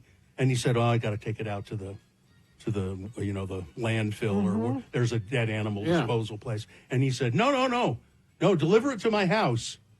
And he did. Oh man! Wow. And just the nicest. And I said to his wife, how do you? She said, I don't know. I kind of encouraged him to do it. It's your passion, honey. Go for wow. it. I mean, these are just the interesting people. Yeah. And I was talking to this one woman, and I don't even remember what we were talking about exactly. And all of a sudden, I couldn't hear her anymore because I noticed her earrings. You were distracted by her earrings. Yeah, and because her earrings were long and dangly, and each one of them had printed on it the C word. I didn't see that. You were hypnotized by the C word earrings. I've got a picture of it. I could show you. Wow. I said, I'm sorry, I'm not listening to you anymore. I just noticed your earrings. And she said, oh yes, aren't they wonderful? I figured I could get away with wearing them here. Oh yes. Yeah. Certainly our crowd. She said it's a word that I'm reclaiming. I think we need to be out front with it. And she was very funny. and I mean, there were so many interesting people there. Yeah. And it's me. I have the tendency to ask them what they do. Like there's one guy who has a business he's a wholesaler of chocolate. Fine chocolate from around the world. Really? Yeah. You should have brought some to share. That's what I said. Where is it? But Jimmy Santangelo was great. He's always good. The people at the club were great. The food was really good. Yeah. It was just a great event, and hopefully we'll do it again. Yeah. Oh, and one woman who said, I was in your live studio audience 24 years ago. And I said, how do you know the date? She knows exactly when it was. Because I was very, very pregnant at the time, and my son is now 24. Wow. Exactly when it was. Yeah, so, all right. Anyway, thanks for coming, everybody. Yes, it was really good. It was a good time.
All right, 7:49, time to award Boner of the Day. And the Boner of the Day is brought to you in part by... Fully by a delicious sandwich made in the manner of the Feldman's Deli Rachel, but this one homemade with turkey and pastrami and homemade coleslaw. Delicious. So we had really strong voting for all of the candidates. Boner candidate number 3, make that demon Marxist sing in English. Boy, Danica Patrick got 89 votes. That's pretty strong. Mm-hmm. Boner candidate, Grifton Like Grandpa, so you got 33 votes. That's pretty good. But the winner, I was told to lie, the censored Conference on Censorship at Weber State University wins Boner of the Day with 160 votes. Thank you. That's your boner of the day for today, October 3, 2025. Now qualified to be boner of the week. That'll happen at 9:50 today. Just quickly before we go to best question of the week. Yes. So I brought this soap. I bought soap for the restroom here at work because there's never any soap in there. Mhm. So my wife brought home from Costco some soaps, and Katie made this lovely label for it. I'm going to put this in the men's room. The label says, "Soap courtesy of the Radio from Hell show. You're welcome." Oh, people are going to love. People are going to love us even I'm more. expecting people to come up and thank me and pat me on the back. As and they leave the bathroom. Yeah. I was going to say. 'Cause that's where our desks are. With their, closer. with their clean hands, Mm-hmm. pat us on the back and say, thanks. Somebody needed to do that. You're being the change you want to see in the world, Bill. That's and exactly I appreciate that. Best question brought to you by? Brought to you by the annual prestigious Park City Wine Festival happens this weekend, October 2nd through the 4th. Experience the beauty of Park City while sipping on the most incredible showcase of wines from around the world. Plan your visit at parkcitywinefest.com. Must be 21 to enter. All right. Best question of the week. That's where you send us a question and we answer it. Yeah. We got a couple here. Pretty easy. Yeah. What do we got? Let's start out with this one. Do I say the name of people for this? You can. They sure. don't say. Okay. This one from Becky. Good morning, Lords. My question is, if you could sit down and have a cocktail and shoot the S with one celebrity, who would it be and why? Thank you for entertaining me every morning. You have any thoughts on that? One, just one. My initial answer is none. You just don't think you would like to talk to I any? just don't think I'd like to because it's always disappointing. Yeah? Well, the trick is, and I said this answer off air, you got to go with somebody that you're like not the biggest fan of, but would still be entertaining anyways. Wendy Williams is mine. She's barely alive. Well, isn't she maybe She's 5 crazy. years ago, Wendy Williams, at the height of her mania. She's crazy. Of course, that's why it would be a great time. You're sitting around. Implied in this question is you're sitting around having a good time shooting the S, and she would be one fun gossip, let me tell you. Okay, here's one that's kind of esoteric. Sure. I'd like to sit and have drinks with Thomas Pynchon. Thomas Pynchon is now 83 years old.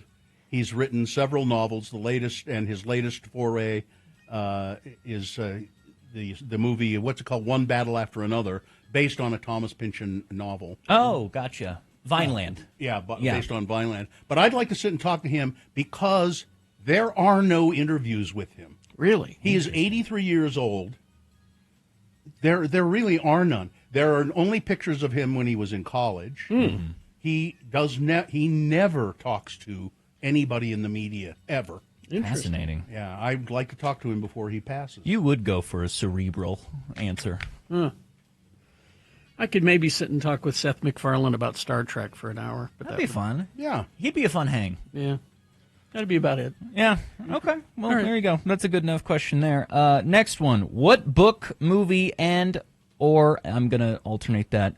What book, movie, and or album do you wish you could erase from your memory and re-experience for the first time? Thanks for letting me listen. Kim, do you want to answer all those or just pick one Well, you can of just art depends. media? I don't know. Probably the first album. I'm trying to think of an. I remember the first time I heard the Rolling Stones album Aftermath. What songs are on that one?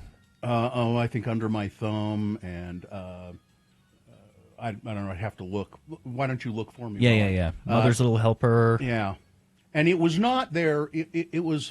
They'd done several albums, and I'd liked the Rolling Stones, but this one kind of it went. I just remember being blown away by it.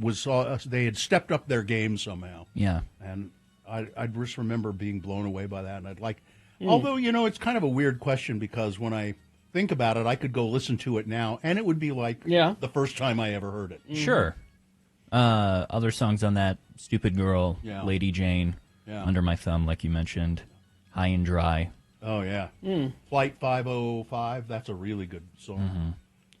So, anyway, so that, and books,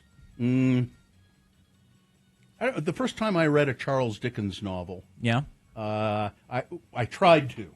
Mhm. I was not old enough to read it, and I was kind of went over. It was too difficult for me to read. Mhm. But I've gone back and read them. But I'd like to just have that first. I remember being intrigued by it, but even though I couldn't quite do it, I couldn't quite read it. What about it makes you want to re-experience it for the first time? Well, I don't know. I just like to know that feeling again of being challenged by it. Okay. I get guess. that. I guess. Nice. Yeah. I got too many albums. Yeah? I was just going through my iPad here, and I got too many of them. I couldn't pick just one. Well, pick a couple. Kinks, Give the People What They Want. Mhm. Oingo Boingo, Dead Man's Party. Mhm. Pink Floyd, Dark Side of the Moon. Oh, first time listening to that is an experience. But books, of course, Fear and Loathing in Las Vegas. Yeah. Okay. Yeah. Oh, I know one. Huh. If I Had Enough Weed, Inagata Davida. Just the song Inagata Davida. If I Had Enough Weed. One interview was conducted by David Kippen using Pynchon's own words extracted from his published novels. Yeah. A Pynchon-esque encounter that uses the author's own words to create a Q&A. But that's it. That's it. Yeah. Yeah, same thing as Carrie. If there were a couple albums, I would probably pick from that pool. Includes the Black Keys Brothers. That album is phenomenal. It's not one of their more popular ones, but I'm talking about bands I alluded to at the beginning of the show. Arcade Fire's Reflector is really, really good. That one was produced by LCD Sound System's James Murphy. Off the top of my head with movies, Sicario. I remember watching that for the first time and just being absolutely blown away. I guess I'm on a Benicio del Toro kick right now with one battle after another. And it's bending the rules. But there is actually a video game I wish I could play again for the first time, and if I could do so, I would do it over and over and over again, and that's Red Dead Redemption 2. Oh, yeah. The second one. The second one. Oh, okay. Yeah, All right. I think that story was stronger than the first one, Oh. and I didn't think you could beat the first one. Yeah. But that's a story I wish every single person could experience, but sadly it's gated behind video game knowledge. But man, Red Dead Redemption 2, I wept at the end of that story. That one got me hard. There you go. All right, thank you. Good enough. Traffic. I'm going to hit the refresh page because I am not seeing anything out there on the roads, and the refresh button argues the same thing. If there is any traffic that you're seeing out there that is not being reported on, text it to me. 33986 is the text line. All right, so we're going to take a short break. Then it's Have Another Drink with Jimmy the Wine Guy. He's bringing us by a nice, tasty cocktail. Stand by for that. Did you...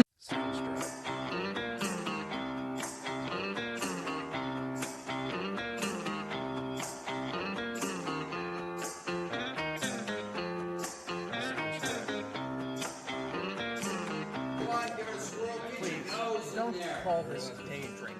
This is refined. But I got looking at movies that have been filmed here, and we know some of them. We all know The Sandlot. We all know Footloose. Well, the very first time anybody ever saw John Wayne on screen, he was filmed here in Utah. That's right. For a Stagecoach. And so there's a bunch of westerns that have been filmed here. But I have a complete list here of how many are there? 424 on this list. I'm Lord. obviously not going to read them all. Get some well-known ones and some obscure ones. Okay, so 2001: A Space Odyssey. Yes, you didn't know that. That's was where the apes were with the bones. And Austin Powers and Goldmember. I don't remember Goldmember enough to But say. here, You know, Apple Dumpling Gang. Well, yeah, of course. Yes. Let's see. Back to the Future Part 3. That makes sense. Yes, I remember that one. Better Off Dead. You didn't know that was filmed? Ski resorts, right? No. Oh, maybe. I'm Because not sure. it was all about skiing. Was Better Off Dead about skiing? I don't know. Yeah. He had to beat the ski captain to get his girlfriend back. Oh, okay. Dumb and Dumber. Of Dumb and course. Dumber, Yeah, of course. everybody knows Dumb and Dumber. I'm trying, Pirates of the Caribbean. Yep, Pirates of the City Slickers. Yes. that Search makes for sense. Curly's Gold, right? Uh-huh. Oh, yeah. Okay. Con Air, Oh, yeah. What's Okay. wrong with Con Air? Daddy Day Camp. That was that Eddie Murphy movie. Let's see. Lots of horror. Yeah, a lot of horror movies here. Easy Rider, that makes sense. Yeah. The Electric Horseman also makes sense. The Exorcist 2 filmed here. Fletch. And it doesn't mean the whole movie was filmed here, It right? could be was parts like of it. Yeah. Because like Fletch, there were like 2 scenes. Yeah. That, At that motel up and in... Motel and then him driving on Main Street. Yeah. Yeah. Let's see. 3 o'clock high. 3 o'clock. Oh, yeah. I was in there. Can't forget that. The Hulk. Yeah. The first Hulk movie with Yeah. the Ang Lee Hulk movie. Yeah. 'Cause there was Is a The lot of... Last Emperor on there? I don't no, see probably that. not. I think it was No. all in China. Yeah, I mean, there's tons of them. And more to come. Let's see, what else is coming here besides... Oh, I thought I They had... left out John Carter of Mars. Oh, John Carter from Mars. Carnival of Souls. Yes. The famous Carnival of Souls. Planet of the Apes. Lots of Planet of Lots the of Apes. Planet of the Apes, yep. Point Break. Delightful Water Universe, starring handsome Bill Allred. Is that in there? Stephanie reminds me the singles ward was Oh, Carrie was in that. Harry was in that. Cop number 2 or something. Cop number 2. Had to write my own dialogue. Um, Indiana Jones and the Last Crusade. Yep. Mm-hmm. What else? Everybody keeps saying Galaxy Quest, and I can't remember.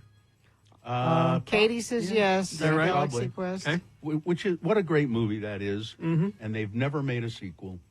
They keep threatening to make either a sequel or a series. They keep working on it, and they keep running into... Well, Alan Rickman's dead. They're like, this doesn't work. Octopussy Oh, yes, Octopussy. was filmed here. Oh, Goblin Valley is where they did the big Galaxy Quest. Of That's course, right. Thelma and Louise. We've talked about that before.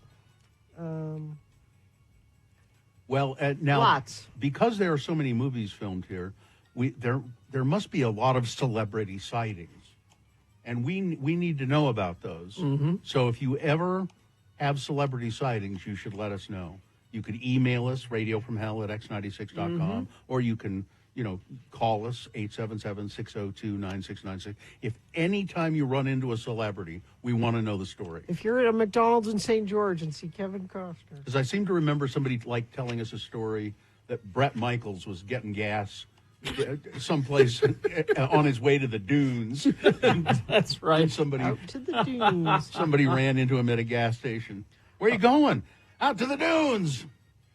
Somebody says if it wasn't for Jeremiah Johnson, there wouldn't be a Sundance. That's true. That's where That is true. Robert This fall, warm up with Clearwater Distilling's Canella Cinnamon Whiskey, an elegant, sugar-free and additive-free whiskey with a touch of cinnamon. Perfect for those sports, watch parties, and cold nights. Canella Cinnamon Whiskey, it's the flavor of fall. Have another drink, it'll make you feel better.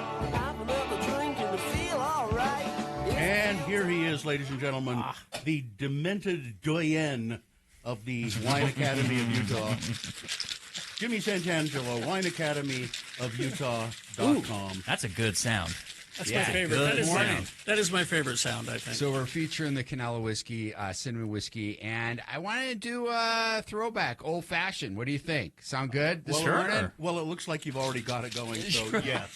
An old-fashioned with a cinnamon whiskey. Now, that's interesting. So old fashioned is one of the original cocktails, and the old fashioned, before it was named the old fashioned, it was just called the cocktail. Oh, I thought maybe it was just called the fashion. Interesting. And it's parts, as it was written in the early 1800s. Yeah, look at that. Nice. It's a premium spiritus liqueur, 1 part of bitters, 1 part of sweet, and 1 part of water. Actual water was added because the culinary ice wasn't as there. And the primary spirit at that time, depending on where you're at in the country, in the Great Lakes area, it was going to be brandy. And then when you get out more east, more whiskey rye took its place.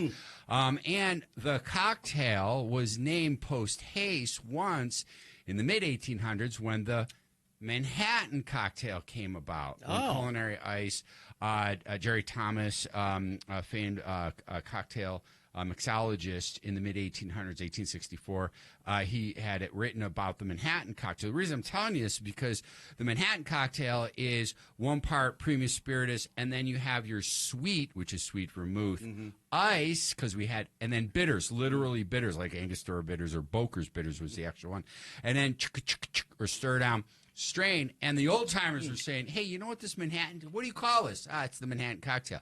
You know what this reminds me of? This reminds me of that old cocktail, that old-fashioned cocktail. Oh, okay. And that's how it was named. Interesting. So isn't that cool? Mm-hmm. More on I that love when you it. take my Manhattan Cocktail Taste of History class. Coming to you live. You know, Jimmy, my motto, as you know, is I'm Bill Allred. When you're pouring the drinks, always make mine a double. Mine's gone already. I know. Here, let me see what's going on over here. There we go. Now, Oh, what that's good. Thank what you. are our garnishes in here? What do So we you have a slice of orange and a little bit of cherry. So the way a classic old-fashioned, and there's a real big argument about the ways you can make an old-fashioned. Everybody starts. It's called a drink that you build in the glass. So you have your rocks glass. That's that short glass that you see there. You put a little cube of sugar in there, preferably demi-ure sugar, sugar in the raw, the brown. Yeah. And then you hit it with bitters, and then you take your muddling, you just muddle it, then you throw a cherry in there and an orange, and you muddle that. And then you add your spirit, and you mix it around with your finger. Your and then Canella cinnamon you flavored add your whiskey. Canella Yes. cinnamon flavored Yes. whiskey, and then you add some ice, and you stir it around with your finger. And that's great, but as we all have experienced putting sugar in our iced tea, it dissolves irregularly. Yeah. You're always like ding, ding, ding, ding, ding. You're constantly trying to dissolve it. What I prefer is to already break down your into simple syrup. So this is 2 to 1. So this is real concentrated, so you don't have to use that much. Will it keep a while? It will. This is dated, refrigerated, and that'll keep. The kids get after it, because they like their Manhattans and old fashions.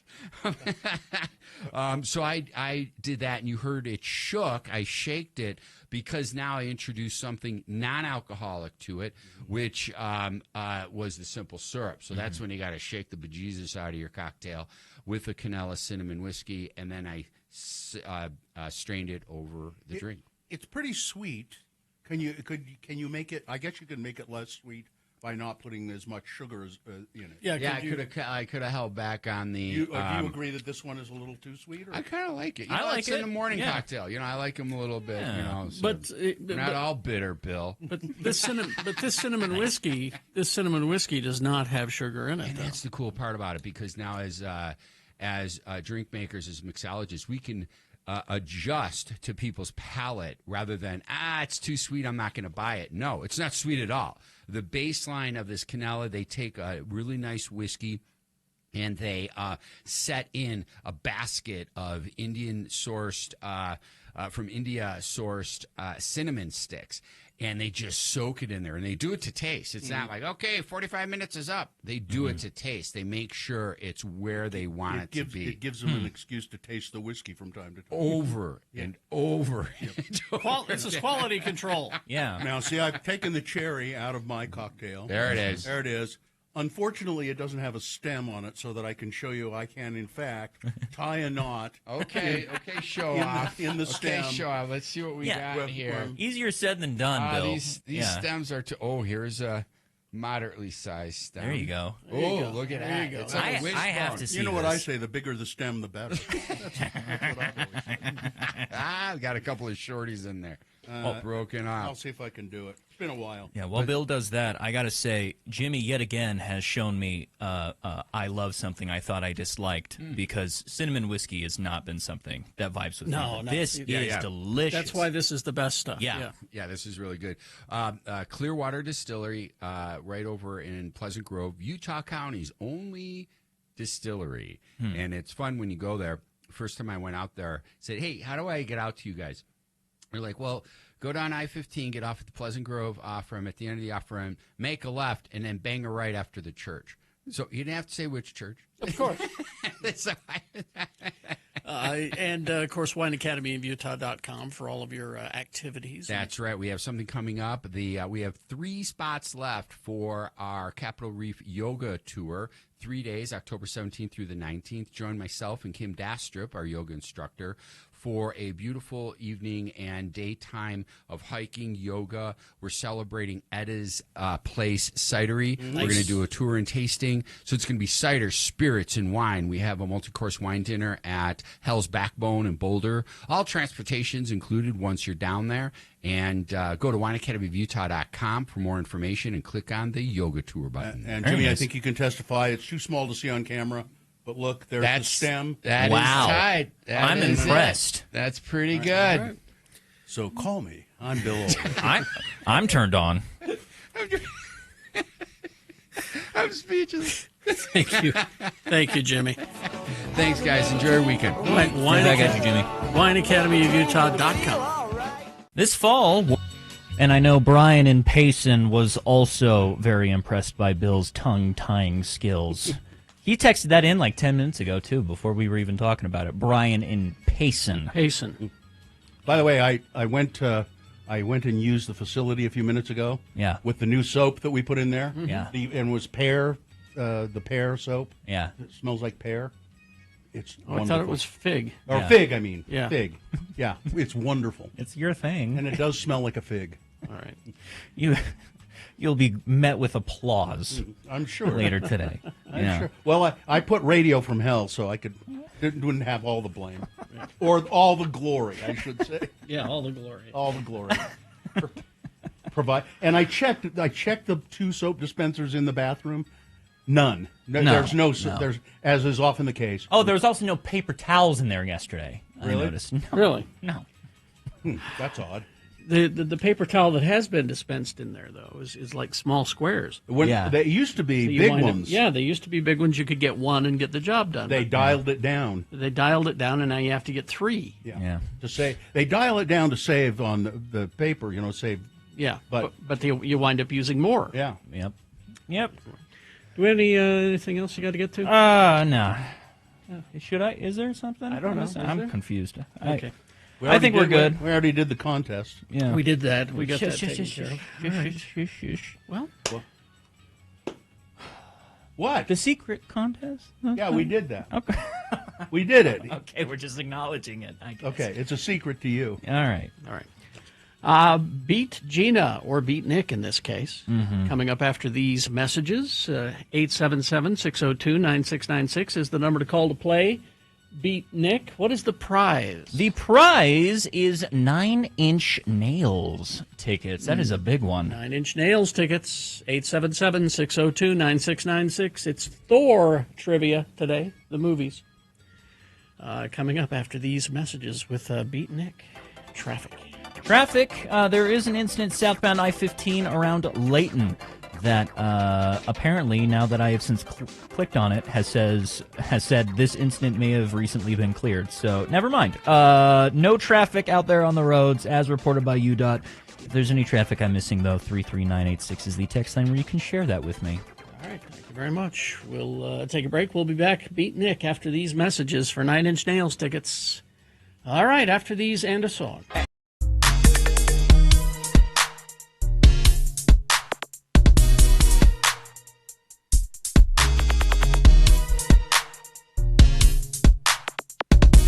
Well, because our phone system is all screwed up, normally we would be doing probably some Hello Yeah What or an X-Pol or something. But we found all of these dusty old CDs that have recordings of things we used to do on the Radio from Hell show. Mm-hmm. And what have we got now? Well, Carrie had me pick, and I picked up a CD that has a bunch of X96 files on it. So this is like the X-Files. So, but it's a parody it's of a the parody of the X-Files. I see. The X-Files was a TV show a long time ago. And this one just said it was Barbie. Barbie's top of mind right now. I have zero memory of this. Yeah, I don't know if this is a good one or not. I'm could just be- going on Barbie. It could be terrible. It could be offensive. It could be. I know it'll be too long. Yeah. And it took way too much work to do at the time. Exactly. Okay. And people think we need to vote on these, but no, we're just going to go through them. What do you mean vote on them? Like which request one we ones? wanted? Or, yeah. Anyway, so let me. Why don't you stroll over to the other side of the studio? The And start CD that up. player's all the way over there. Someday somebody will invent some technology that, A button. remote start. A button of some kind. There are things which our government would prefer you not to know. Cattle mutilations, alien abduction, satanic summoning, cheap gasoline, and the actual whereabouts of Elvis may seem like subjects more suited to the tabloid headlines than the daily routine of FBI agents, but this is not the case. The truth is out there, and I, Special Agent Fox Moldy, with the help of my skeptical partner, Agent Dana Sculler, MD, will find it, whether the fat cats in Washington want us to or not. What you're about to hear are the actual fictitious accounts of the X-96 files. Okay, now you've taken me to a lot of places to investigate the paranormal, Moldy, but a toy store? Are you nuts? Nuts? Is that one of your medical, psychological, technical terms? What could you possibly investigate in a toy store? Oh, just voodoo. Voodoo? You mean the black magic of the Caribbean, best known with the use of dolls to control the minds and bodies of others? Yes. Here, on aisle 6 of the local Toys R Us. Look around you, Dana. What do you see? I see pink. Lots of pink. You know, it is the Barbie aisle. I see dolls. Voodoo dolls used to control the minds of our children. Barbie is plotting to take over our planet. Okay, this I gotta hear. Don't you see it, Dana? By coaxing our youth into believing that this Barbie creature is a role model, the evil voodoo priests running the toy industry are able to control the women of our society. And exactly what form of destruction will these toy industry voodoo priests use to control society? Barbie's breasts. Really? Barbie's breasts? Yep. So what's so odd about Barbie's breasts? I mean, of course, other than the fact that she doesn't have any nipples. Well, they're huge, reinforcing the stereotype that big-breasted women are more desirable than those with smaller breasts. So, Einstein, you've made the startling revelation that men are running the toy industry. Not just men, Dana. Evil, voodoo priest, plastic surgeons. And I suppose these big breasts serve a dual purpose, allowing them to control the minds of young men as well, right? No, they have G.I. Joe to do that. Oh, okay, now I see what that whole kung fu grip thing was all about. No. By teaching young men that violence is cool and that the military is our friend, they assure themselves of always having a mindless volunteer zombie army ready to go. Jeez, Fox, there's no conspiracy here. There's no voodoo.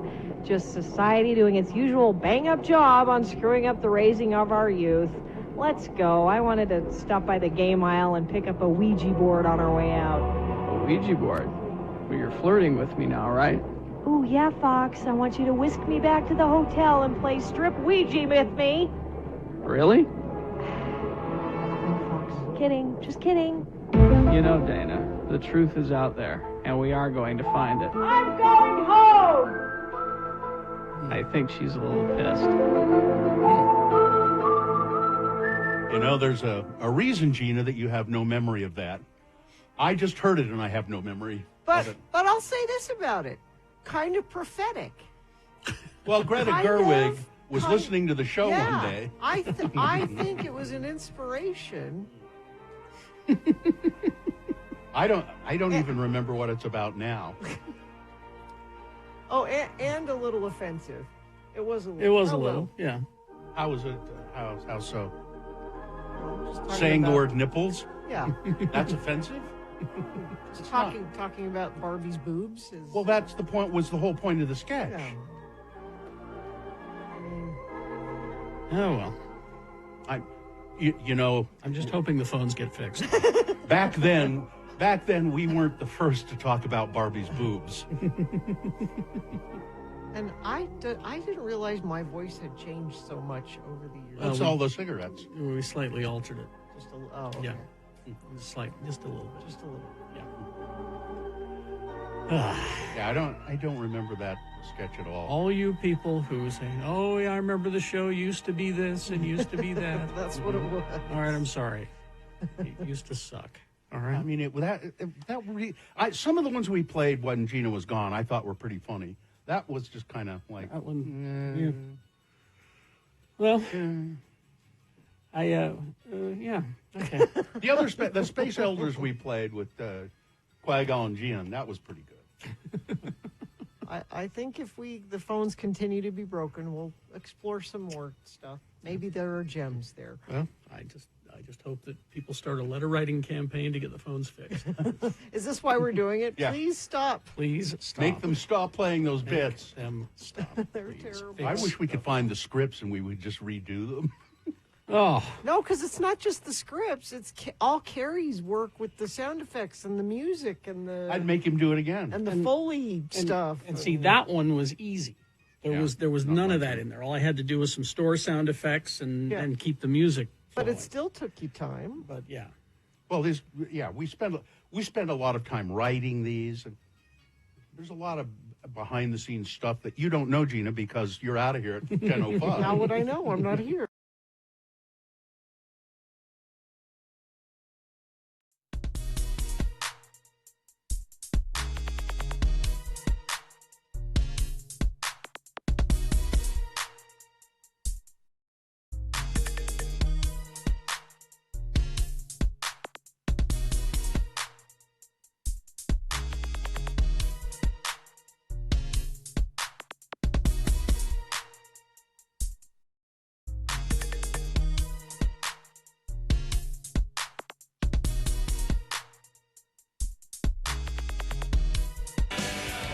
Never heard that song.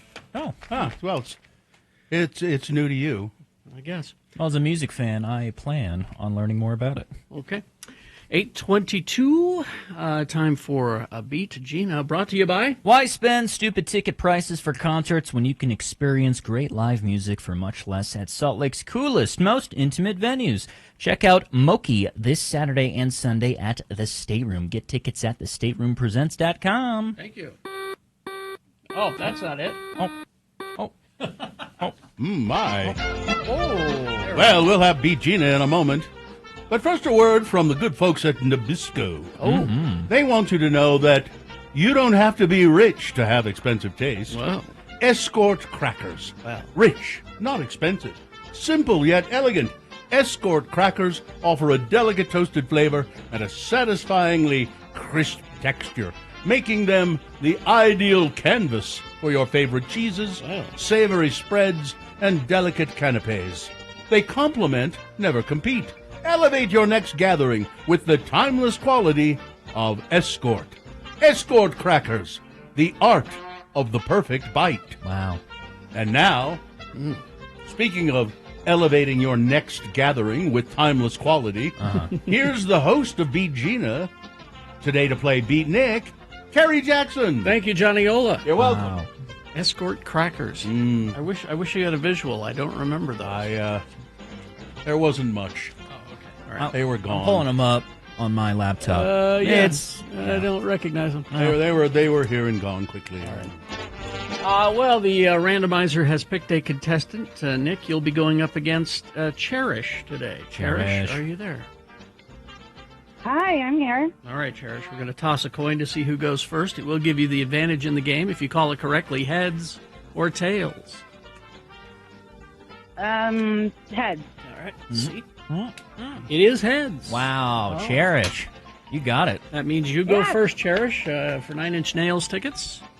The first question is for you to answer exclusively. Multiple choice, pop culture trivia. If you get it correct, you get the point. If not, I will allow Nick to answer the same question. If he does it correctly, he'll steal your point away. And we'll go back and forth till one of you has 3 points. All right. Let's see. Because it's Tessa Thompson's birthday, Okay. who played Valkyrie in the Thor movies. Okay. We decided to do Thor movie trivia. All right. All of them. All right, here we go. First question is for Cherish. Cherish? Stan Lee, the creator of most of the Marvel comics that you know and love, writer. Stan Lee said that he wanted to play what character in Thor? Was it 1, King Laufey? Was it 2, Odin? Was it 3, Excelsior the Verbose? or 4, Lady Sif?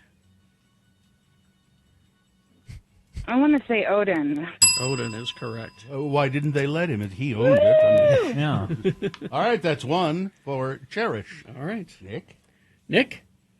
For Thor the Dark World, Uh-huh. which is the second one, what character was originally not going to appear at all? Okay.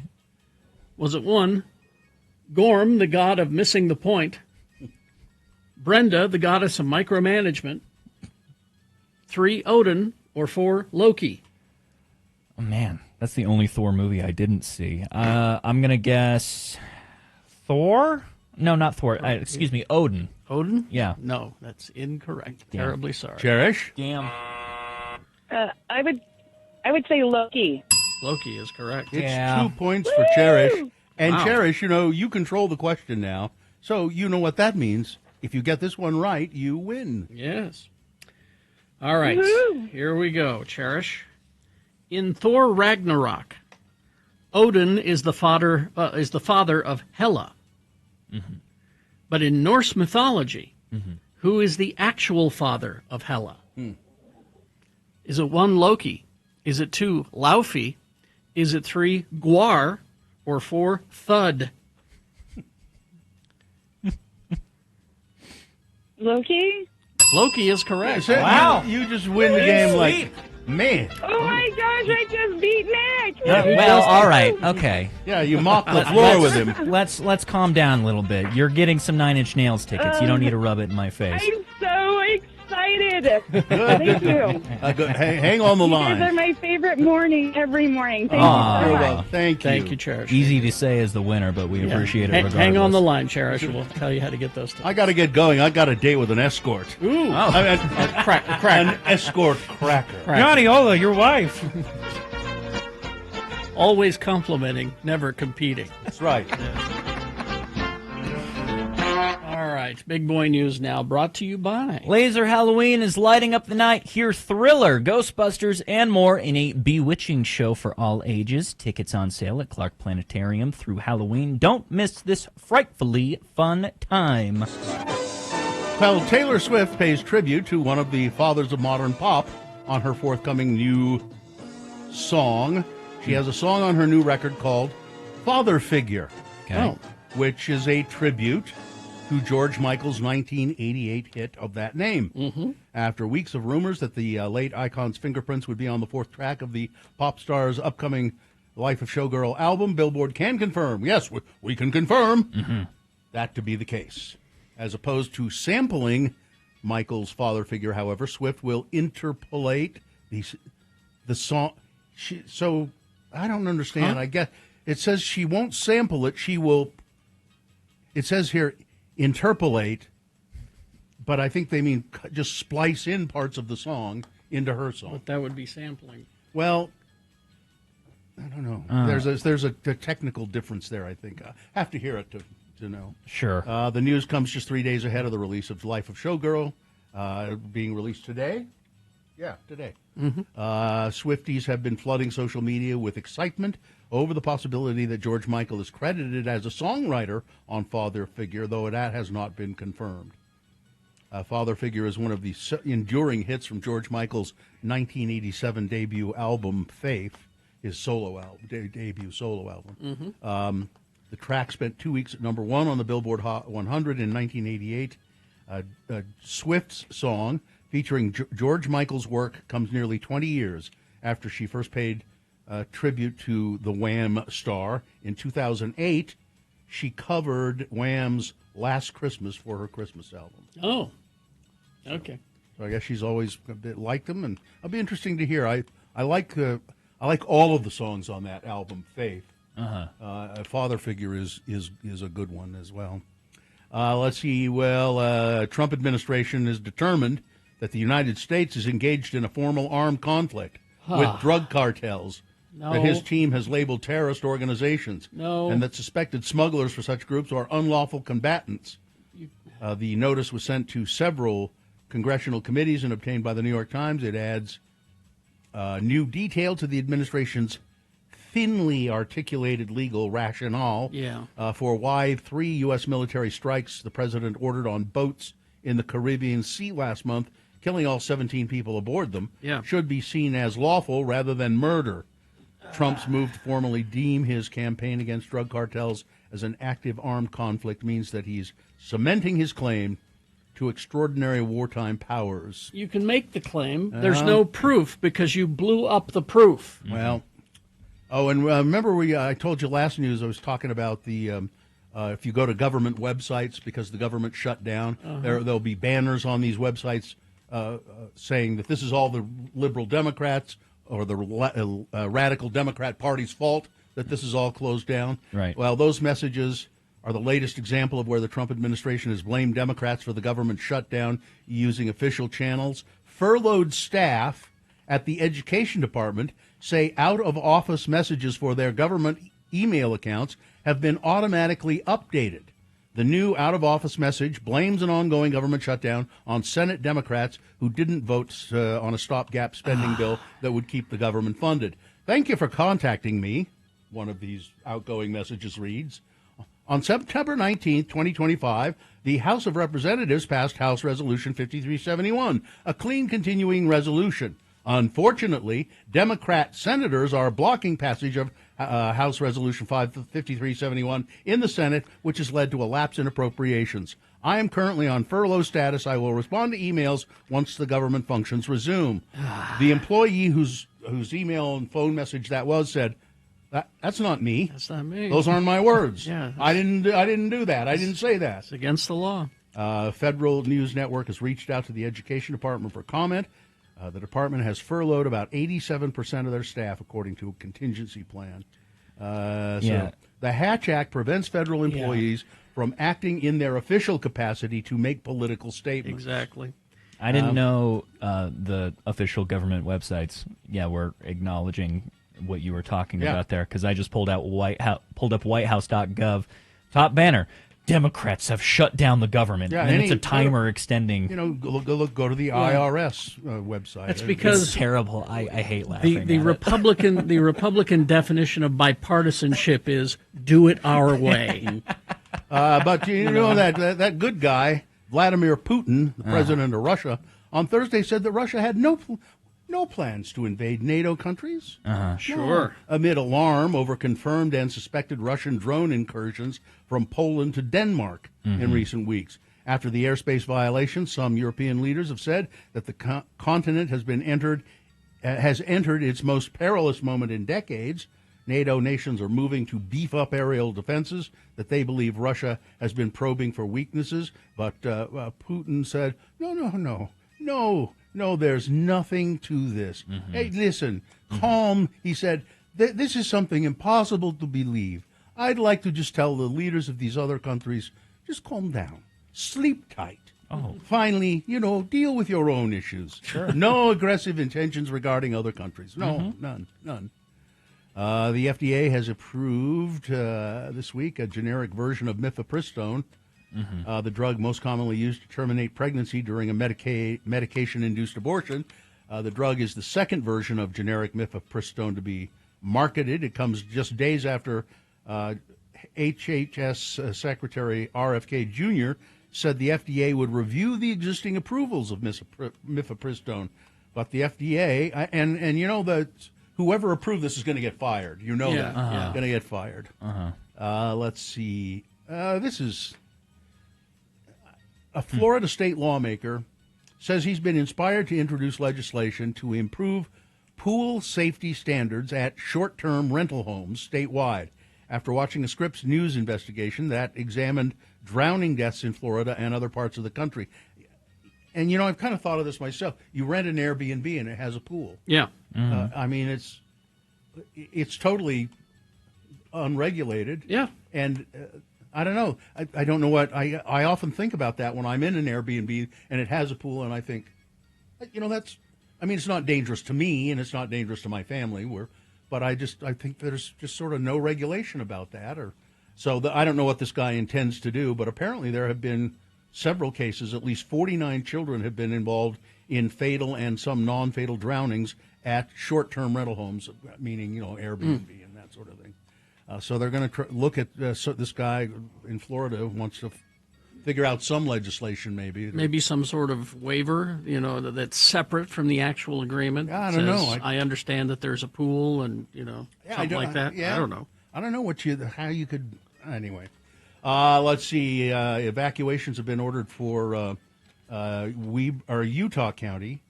There's a fire, the Cherry Fire in Hobble Creek Canyon. Oh, really? Yeah. It's 150 acres and growing. Oh, look at that. Very dry, a lot of vegetation. Sparked late yesterday afternoon. Even with very little wind, the flames spread quickly.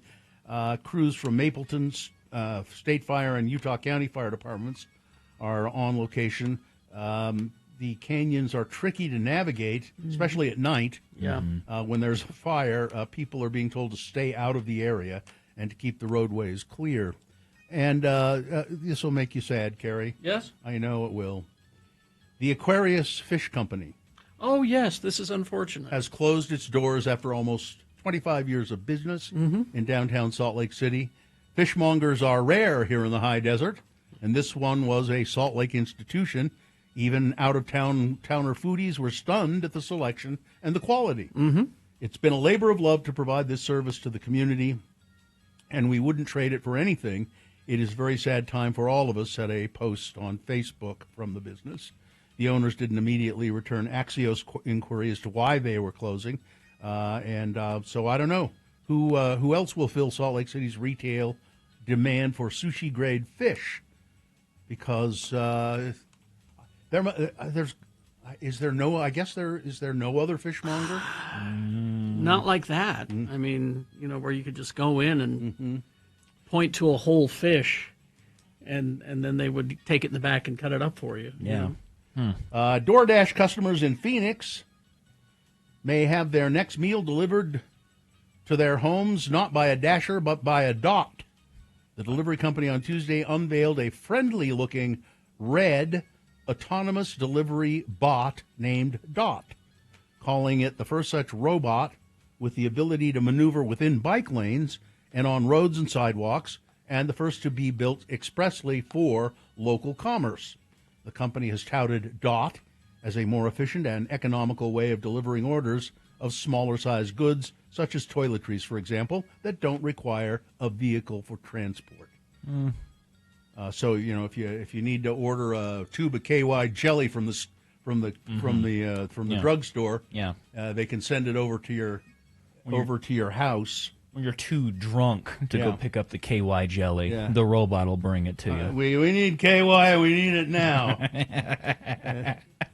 I would rather have it delivered by a person. Here's your KY jelly, sir. Thank you. Thank you, sir or madam. Do you have my escort crackers as Yeah. well?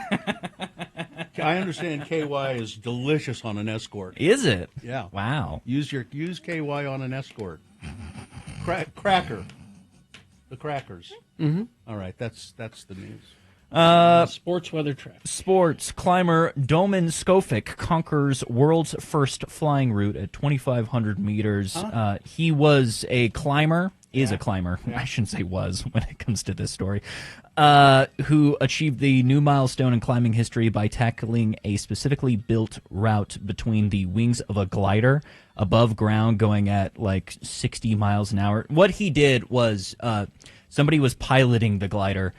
This took several attempts, and it was sponsored by Red Bull, of course. He would climb out of the cockpit, climb over the top of the left wing, on the bottom of the left wing, underneath the carriage, underneath the right wing, and over the top of the right wing, all back into the cockpit. And it took several times to attempt this, and he's the world's first person to do it, because everybody's been clamoring to climb around a glider. I think he's the only person to ever do it. Well, he's the first. So, And only. only. Other side of the coin, Bill Allred. Yeah. That's your sports. Taking a peek at the weather. It is currently 67 degrees in Salt Lake City. Going to climb to 79 later in the day and get some rain showers later today.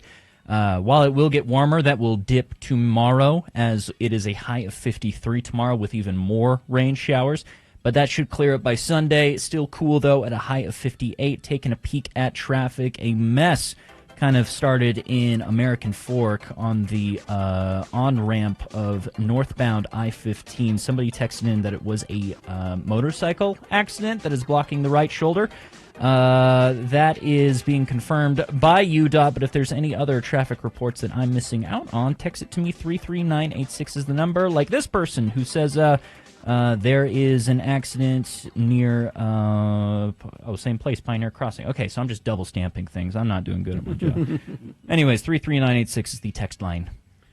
All right, thank you very much. 8:40. Be back after these. All right, you want to try the... Yeah, you said these are the best ever? This may be the perfect Oreo. Now, how did this? Well, what makes you say that? Sue ordered some of those the pretzel The chocolate horrible- ones. the horrible that pretzels? you They're not like. horrible. And these came in the package with it. Oh, like a bonus? Yeah. Like, you may also like this? Yeah, the flavor's good, and what's better is the size. Oh, it's a thin Oreo. Tiramisu. Tiramisu. Okay. You get that kind of coffee flavor in there. Does that mean jump up and kiss me? You get the chocolate and coffee flavor, and because they're thins, they're just the right amount. Mm-hmm. Should I share them with our guests? Yes, please. I do like the thin Oreo. The thin Oreo works, doesn't it? Mm-hmm. Yeah, it just tastes like a coffee cream Oreo. It's just enough, right? Mm-hmm. Huh. Okay, now try. Oh, you got another one. There's the lemon. Okay. Now, Sue didn't care for the lemon. Those are really good. I like the lemon. Okay.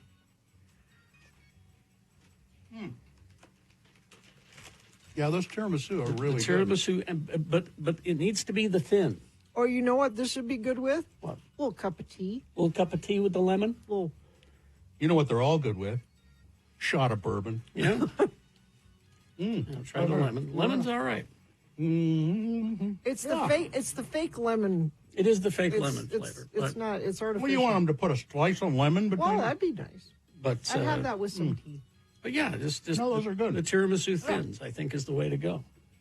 I think I'd like the thin cookie on all of them, on any of them.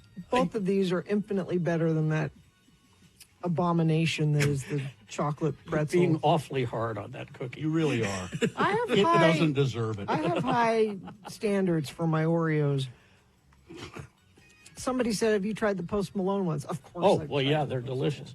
But if they had a thin version, I think they- it'd be better. Do they taste like cigarettes? I haven't tried them. Because Yes, you have. I brought in a big box. see, I think the situation. Oh, are those Post Yeah. Yeah, I think the situation with the regular size Oreos is that the filling, you get that lard kind of, Yeah.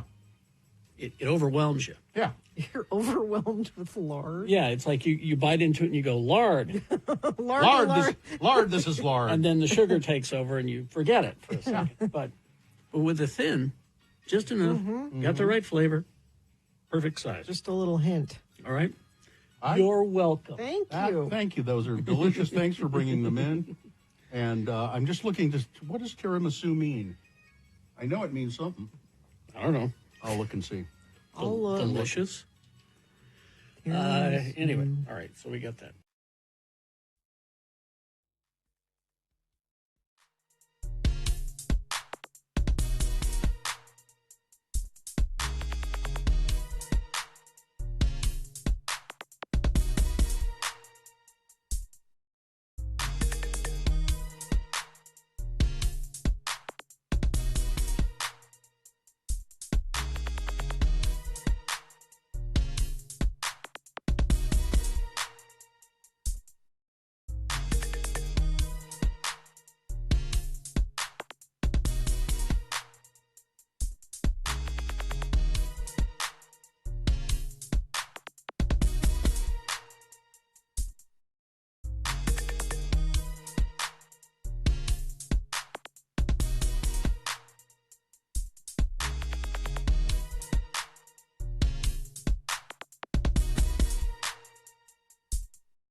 8:45 right now. I have a list if you'd like one. Please. A list? Yeah. It's a list of the 50 worst inventions of all time. Well, everyone loves a list.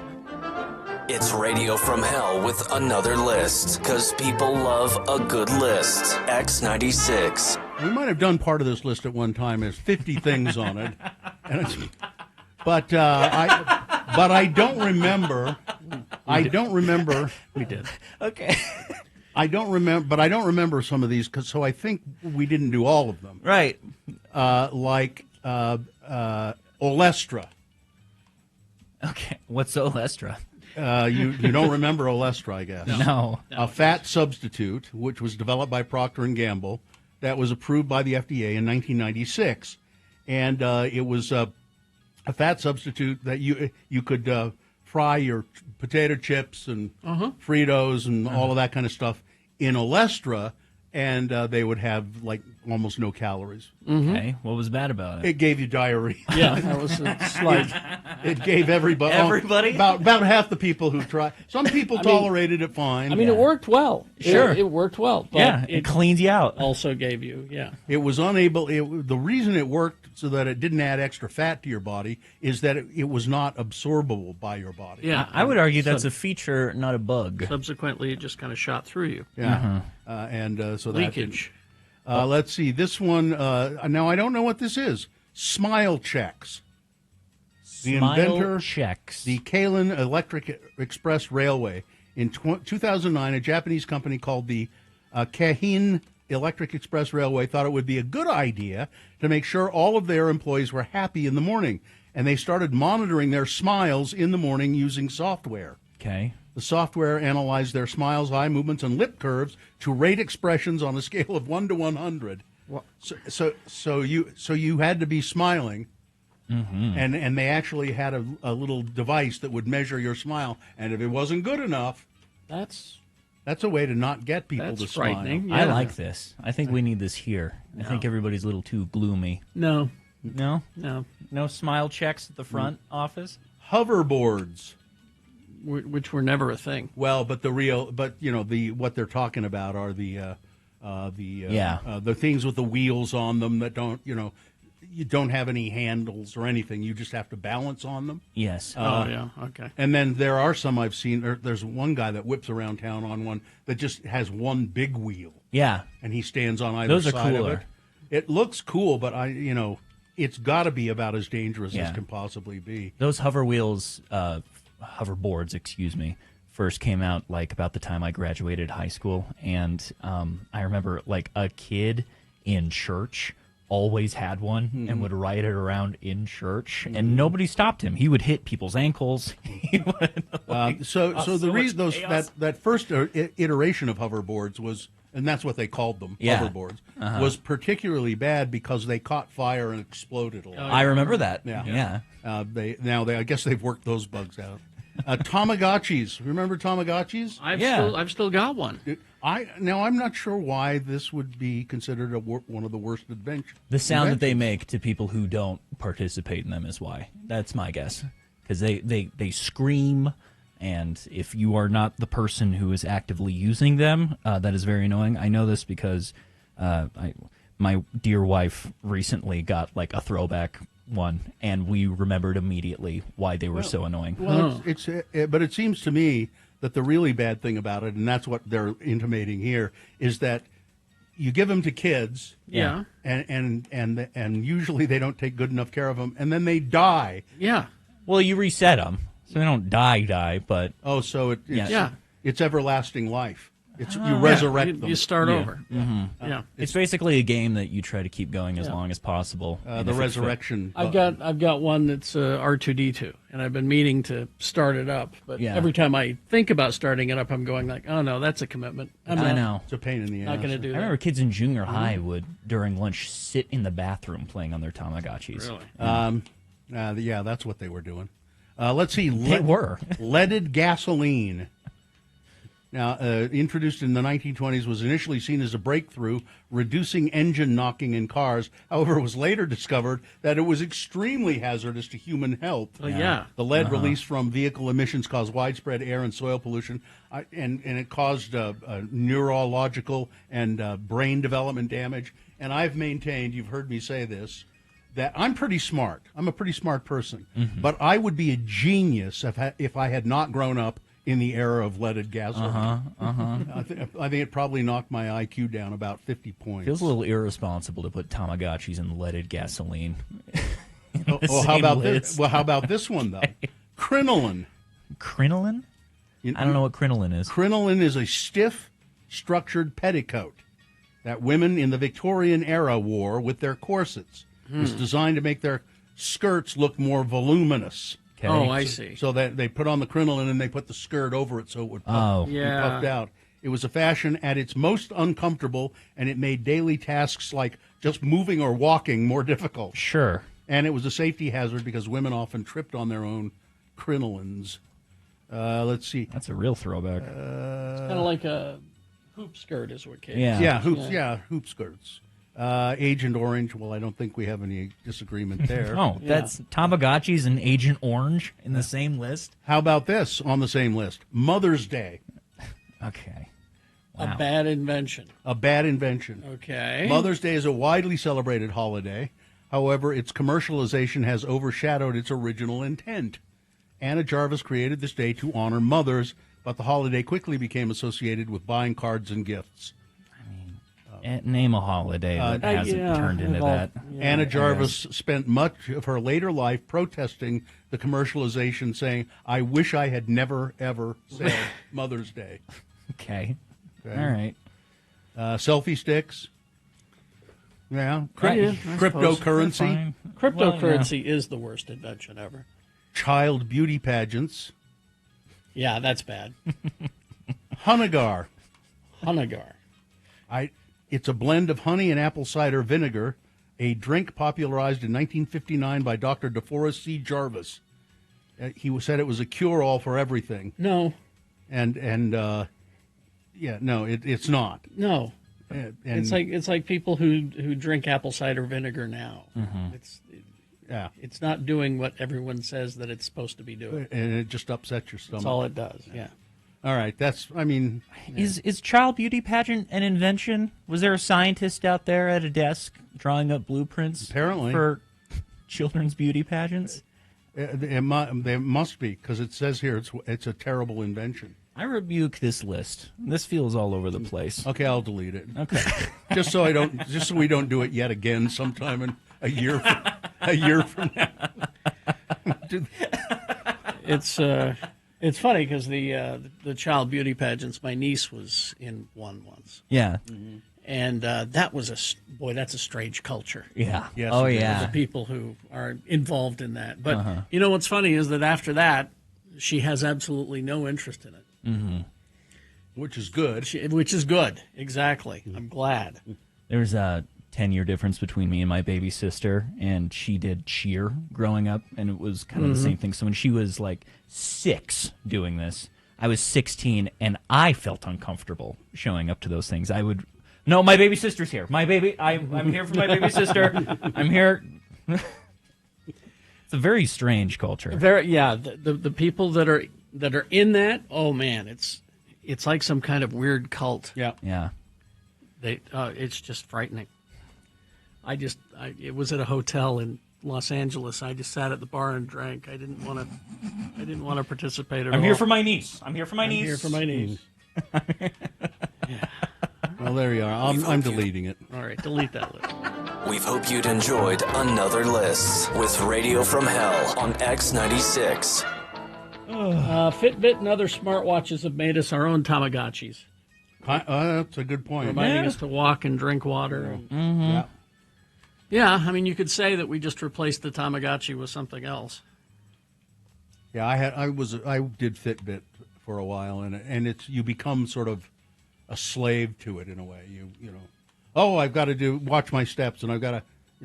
and it just you're constantly messing with it, and it's I nonsense. hate being the tinfoil hat guy, but I just hate giving all my health data directly to a company. All your information. Yeah, and it's just they literally know your heartbeat. I don't know. Well, I don't know. They do anyway. I know, but I try mitigating it where I can. They're I listening. suppose. They're listening right now.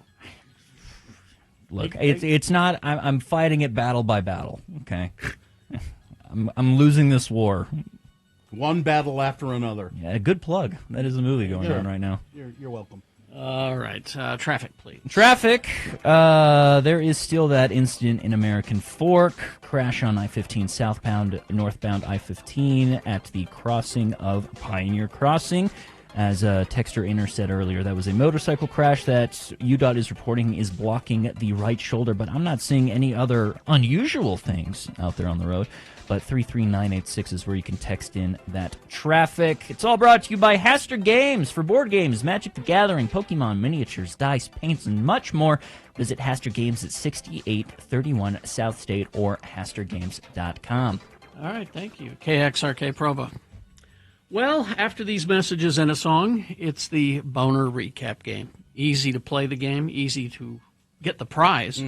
What is our prize today? The prize is tickets to see Machine Gun Kelly, who's going to be performing next year, June 26th, at the Utah First Credit Union Amphitheater. All right, Machine Gun Kelly tickets, 877-602-9696. All you got to do is call us and tell us who won the boner this morning. Easy. If you were listening, you know. If you weren't listening today, I would not guess. I would cheat today. X96.com. Look for the box that says Boners October 3, 2025. Click on there. It'll give you the correct answer to our question, who won the boner this morning? To get those Machine Gun Kelly tickets at 877-602-9696. Go ahead. Play. Win now. Let's see. We've got to tell you about the Advocates. UtahAdvocates.com. Well, if you've been hurt on your hoverboard, yeah. You're just tooling down the street, or maybe somebody on a hoverboard hits you. If the accident is not your fault, that's the point.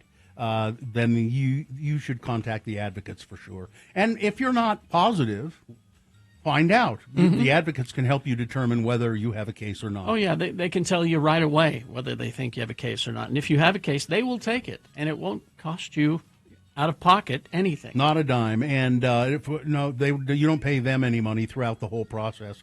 The Advocates, 801-355-5550. This could be car accidents. It can be slip and fall accidents, dog bites. They handle all kinds of things like that. They're personal injury attorneys, the Advocates. And you can also, if you're shy, chat online with them at their website. It's simple, 24 hours a day, 7 days a week. You just go to UtahAdvocates.com. Remember, you deserve an advocate. I have a list here. These are things that people argue about food and cooking. Food. Oh. Yeah. Okay, well, here, let me introduce it properly. It's Radio from Hell with another list, because people love a good list. X96. These are apparently things that people argue about all the time when it comes to food and food preparation. Okay. So how do you answer this one, you guys? Does cooking really burn off all the alcohol when you use like wine and as an ingredient? Does it really burn off all the alcohol? Not all of it. I was told it does And by it de- restaurants. And it depends. You're pretty much right, Carrie. I think it says that depends on the cooking method and the time. Cooking for an hour can reduce alcohol by around 25%. But, for instance, simmering a dish for 30 minutes can remove only about 35% of the alcohol. Longer cooking times lead to further reductions. But if you are trying to avoid alcohol, you're still going to get some, no matter what. So when the last time I was here, I told a story about ordering beer battered ribs at the Mayan that's Yes. since closed. As a child, are you telling me I got You- wasted? yeah. Possibly. Well, not wasted, but you had beer. How to safely enjoy leftover rice. Okay. If you, we always make fried rice out of that. a lot of people think that it's not safe to eat rice the next day. You should just throw it away. Oh, no. You keep it. But It is, yeah. You, as long as you follow proper guidelines, when storing and reheating, you can then reuse it. It won't dry out. Make sure it's. You can actually put a little water in it to try to keep it from drying out overnight. I wet a paper towel and I put it over There you go. a piece of Tupperware, and then I microwave the rice again. Is eating raw cookie dough bad for you? No. Yes. I do it all the time. Whoa. This is we're going to Well- fight, Kerry Jackson. According to the Centers for Disease Control, Well, you're not supposed to, according to them. Yeah. eating raw cookie dough is never safe to do. Ever. Raw cookie dough usually contains raw flour, raw eggs, which can in turn contain germs that make people sick. To be on the safe side, you should never eat raw cookie dough, and you should follow the CDC's guidelines for baking cookies safely. Well, obviously raw eggs are bad. What's the problem with raw flour? I've never heard that before. It can have salmonella in it too. Really? Yeah. I mean, I've never wanted to eat raw flour, Have a but spoonful of flour. sure. With some now- cottage cheese. So this guy says his family ate raw cookie dough regularly, as Carrie had, and I did too. Yeah. It said if you have pasteurized eggs, then it's not as dangerous. Oh, well, we just got them from the hens out back when I was a kid. Oh. Should tomatoes? So I should be dead, is what you're saying? Hold on. Yeah. Anyway, Should tomatoes be kept in the refrigerator or on the counter? counter. Refrigerator. You think refrigerator, Nick? I mean, I like them chilled at the very least. Tomatoes stored at room temperature are the most flavorful when eaten fresh. Mm-hmm. Refrigerated tomatoes are still okay for cooking, but they get mushy and they don't taste as good. I mean, if you're just trying to put a tomato in a salad, for instance, So that's it's, okay. It's not going to taste, but it's not going to taste as good if it's No. been in the refrigerator. No. All right. It won't hurt you, but it's just not as good. Raw chicken, do you rinse it or not rinse it? You don't. You do. I'm going to take the opposite You're going to say you position. do. Yeah. Okay, why not? People used to say, and I remember cooking like a whole chicken. They'd say rinse it off before you do anything. Well, they've now said no. Washing meat and poultry to remove dirt and slime, fat, or blood may have been appropriate decades ago, but now the modern food safety system doesn't require it. And in fact, washing raw meat and poultry can cause bacteria to spread onto other kitchen surfaces. So if there's bacteria on it and you rinse it, the splashes and all of that, it gets on other stuff. You put it in the oven to cook it, it'll kill the bacteria. Well, I'm 0 for 3 right now. Has your cheese got the blues? Mold? Is that a good thing or a bad thing for cheese? I don't know why you would ask this question unless it It's- was somehow a good thing. It's not a bad thing. Well, French Roquefort, Camembert, Italian Gorgonzola, they rely on mold to help them mature. There's a lot of mold in them, but it's delicious. But not all mold is your friend. If your previously yellow cheese is sporting some new green or white developments, that's a problem. You should probably throw it away, Yeah. or at least cut the mold off. It's safe to cut the mold off as long as it doesn't have veins or anything. You can't cut the mold off most food items, though. Why would you be able to do that with cheese? I don't know. It's the process of how they make cheese. I told this off air. My muffins went moldy the other day. You got to throw away the whole thing. Same with yeah. produce or vegetables. Yeah. Okay. Well, I mean, if mold was on the top part of your piece of white bread, you could cut the mold off. You could conceivably, cut that off and eat the rest of the bread. I've done that. Can you? Did either of you have a food handler's permit at any time? No. I did. How do I? Why do I don't know what to tell you. Okay. Can you keep butter on the countertop? Yes. Or do you have to keep it in the fridge? You can keep it on the countertop. Countertop's fine. Yeah. Somebody says butter was invented long before we had refrigerators. Don't leave safety up to debate, though. It says, make sure if you have any questions, you contact experts. Wasn't the whole point of this article to debate? Well, we did. But it's not up to debate. Well, somebody's always wrong, and it's usually you. You're so mean when you're drunk, Nick. I'm going insane. You're just this morning. I can't be around you when you drink. We need to talk. Is this the show? Can we get some help for him? We hope you'd enjoyed another list with Radio from Hell on X96. That was supposed to be an intervention, Nick, and it didn't work. It didn't work out. The classic food debate intervention tactic. Did not work out. All right.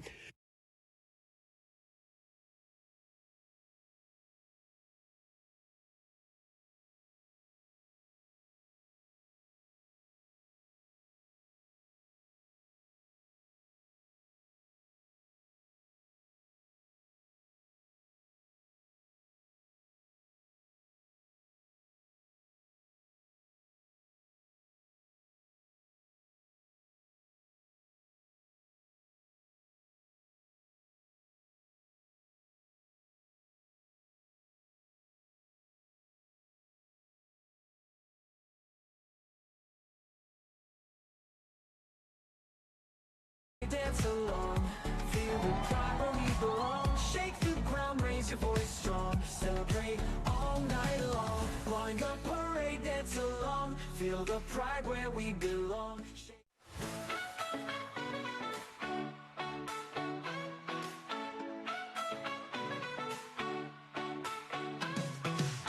In the Clyde Collective, we know how to have a good time. Come show. Colors, bright lights, all aglow. Watch and learn, my friend, let's go!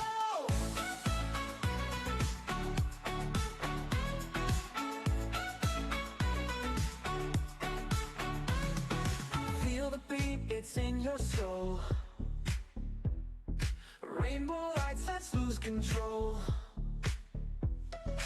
Move your body, break the mold. Hearts united, we are bold. Join the parade, dance along. Feel the pride where we belong. Shake the ground, raise your voice strong. Celebrate all night long. Line the parade, dance along. Feel the pride where we belong. 9:06 right now. Braden in Kaysville says he likes the Killers. You can't go wrong with the Killers. Kaysville. Not everything you guys text in is a banger, but there you go. Well, they can't all be gems. No. You know. Well, let's go to the Boner recap. Mm-hmm. Is there someone there who would like to attempt this feat? Hillary. Hillary, good morning. Good morning. How are you guys? Pretty well, pretty good. What's up with you?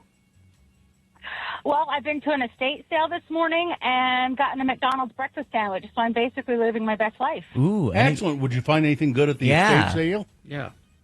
I found way too much stuff at an estate sale. You know, I bring stuff home and my husband's telling me that our house is starting to smell like an old lady, so I take that as a compliment. Give us an example of one thing you found that you thought was really cool. Yeah. Oh, I found, so it's it's a bronze pocket change tray. So it says pocket change on the top and it's bronze, and you put your pocket change in there. So, I like old. I'm an old lady. I like old ladies. It's me too. It's me too. You know what I like, Hillary, and I like China. I like. Yeah? Oh yeah. You know, I like I have a set of Limoges China. I don't know what Limoges you would have been in hot heaven at this estate sale. There was every bit of China you could think of, but crystal, and it was nice. But I like more of the bronze or the brass and that kind of stuff. So that's more my jam. Yeah, you got a spittoon. That maybe that's on the list. I'll have to. I'll have to add that to the list. Get yourself a bronze spittoon, and you'll be. I'll never have to get out of bed again. Yeah. All right. Now look, Hillary. What we're going to do here is I'll read these three boner candidates, and you tell me which one of them was the winner of the boner voting, and you'll win. What's the prize again? Tickets to see Machine Gun Kelly, who's going to be performing next year, June 26th. At the Utah First Credit Union Amphitheater. All right. So, Hillary, did you hear these earlier? I did. Okay. I was listening. Okay, you're set. Here we go. Boner candidate number one, grifting like my grandpa. This is Kai Trump, Donald Trump's granddaughter. She's an aspiring golfer. She's an aspiring influencer and an aspiring another Trump. And she has launched a clothing line, and she is promoting it in the only way she knows how, by posing in front of the White House. Which is there you go. against the law. Yeah, but But Carrie, who's going to enforce Carrie it? would You know? come on, knock it off. Oh, but These Hunter things- Biden, you know, these things aren't against the law anymore. I guess not. You know, Donald Trump stole Teslas on the lawn of the Yeah, White House. exactly. So then we had boner candidate number 2. I was told to lie. This is a Weber State University censorship conference that was canceled. It was essentially censored. They canceled it because, well, partially they were worried that it would run afoul of the state's, law that says you can't be teaching these horrible things, inclusion and diversity. You can't be, and equality. Those are horrible things. You can't be teaching them. So they got censored. You can't have the conference. And boner candidate number 3, make that demon Marxist sing in English. This is Danica Patrick, former race driver, current Trump supporter, who says that Bad Bunny performing at the Super Bowl is an affront. He should be singing in English. That's not the place for Bad Bunny. All right, those were the candidates. Who was the winner, Hillary? It was the winner was boner candidate number 2. And Hillary is the winner of Machine Gun Kelly tickets. Very well done. Congratulations. Thank you. You're welcome. Thank you. All right, hang on the line, Hillary, and Katie will have a chat with you about what to do next. Bill, you strike me as somebody who would enjoy sorting through dead people's stuff at estate sales. I've been to a couple here and there. Yeah? Yeah. It's fascinating. It is fascinating because it's a really, that's why people like antiques, and partially is because it's a glimpse into the past. But when you go to an estate sale, it's a person's, or maybe it's a family's belongings. Yeah. And it's a glimpse into what their family history is and what it was like. And you'll find just really interesting, unusual items that are nice. They get really crowded, from what I hear. Estate They sales can, these yeah. days. Yeah. Yeah, I've only been to 1 or 2, and sometimes they'll go 2 or 3 days, and then by the third day there's not many people there, and of course they've been picked over. But Right. my wife and my child go to them a lot. I'm afraid to go to them because you'll get too because much I will stuff. I will wind up getting too much stuff. Yeah. Same with swap meets, Uh-huh. antique stores. I'm afraid to go into them because I know I will just buy so much stuff that I don't need. Well, she's texting me right now, but my wife is reminding me that she loves estate sales. Yeah. And our friend group, my wife and our friends go out all the time to these, and they're the ones that report back that they are just crowded. Like my wife brought home one time a whole box of linen, beautiful monogrammed linen napkins. I mean, just fine quality linen, and we use them, not every day, but my wife does not believe in paper napkins. You don't use paper napkins. Sure. You have to use cloth napkins. That makes sense. Yeah. At home, 100%. Yeah. I mean, they are better. Better if they're a linen napkin with some history to them. Yeah. Of somebody's dead life. You got some? It's appropriate music for the estate sale. I was looking for. This plays in the background? Yeah. This should be in the background of all estate sales. That's right. Oh, the heavy air as you're going through somebody's closet is Ooh. playing in the background. And it's like usually it's at the dead people's homes. Yeah. It is kind of eerie. It is. I need kind to of do one odd. myself. I have yet to do one. I don't know. And sometimes there are, they're run by companies, but sometimes you can tell there are relatives there that are kind of hovering over things. Rightfully so. Man, that is a weird Sue experience. says she's not going to have an estate sale for my stuff. No? No. What's going to She's happen? just going to open the doors and go ahead. Take it. Call Take it. call Free. up all my friends and go, it's yours. It's free. Go ahead. Take it. Does she also bet that you're going to go before her? Oh, she knows it. Okay, I get told that all the time. Of course. Myself. Of course. All right. We will take a break. We'll be back after these with some leftover big boy news and opinioendo and some other stuff. Stand by.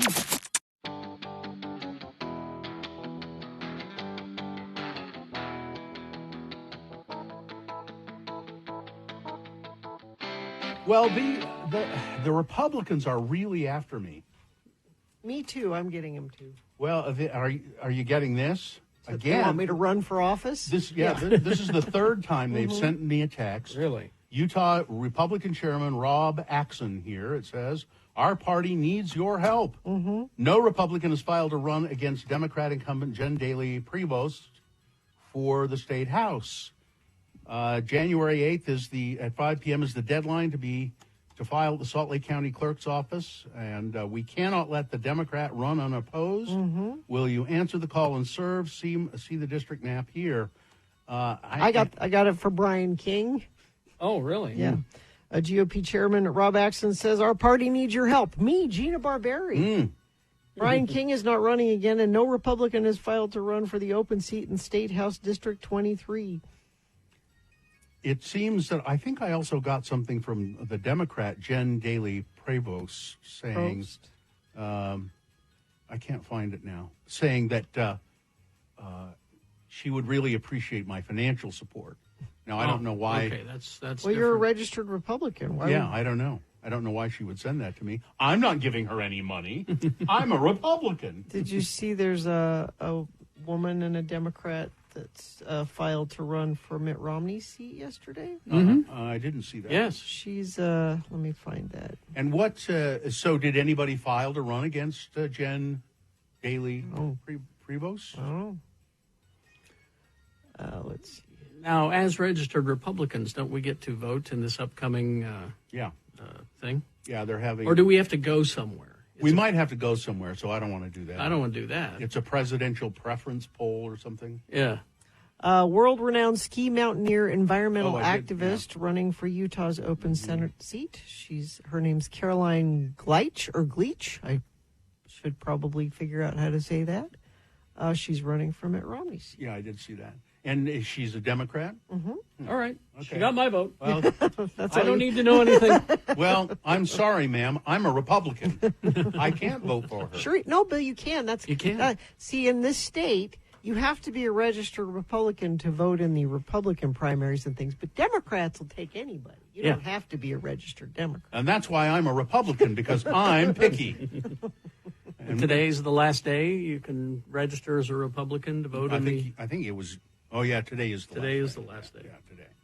If you have a mind to register, I was thinking of changing back to Democrat, but I just didn't want to go. I lost the paper that said how to do it, and so I don't care.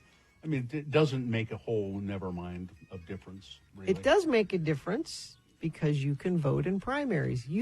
If you would like a say in who wins office here in the state of Utah, you have to be a registered Republican. Gina, the Republicans that I would vote for, which I did, are too liberal in the Republican Party to ever win. Well, it doesn't make a difference. Well, the GOP is now all extremists. There is no what I keep hearing mainstream Republicans. That term doesn't apply anymore. That's why I want to go back to. I think I should go back to being a Democrat and just fight the good fight. All of the mainstream Republicans are quitting or retiring Mitt Romney, you know?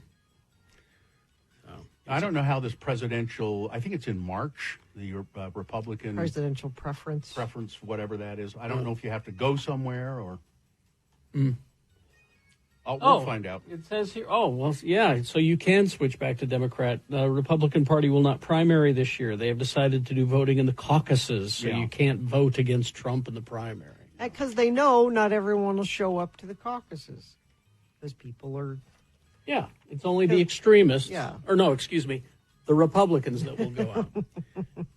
Well, I think I can make. I think you can call the office and change your party affiliation over the phone. You just go to vote.utah.gov and it's all there. It's easy. All right.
9:20. It is time for some big boy news and opinioendo, brought to you by Cascade Collision Repair is Utah's leader for certified repairs. Get a free estimate online at cascadecollision.com or in person, including at our newest location in West Valley City. Thank you.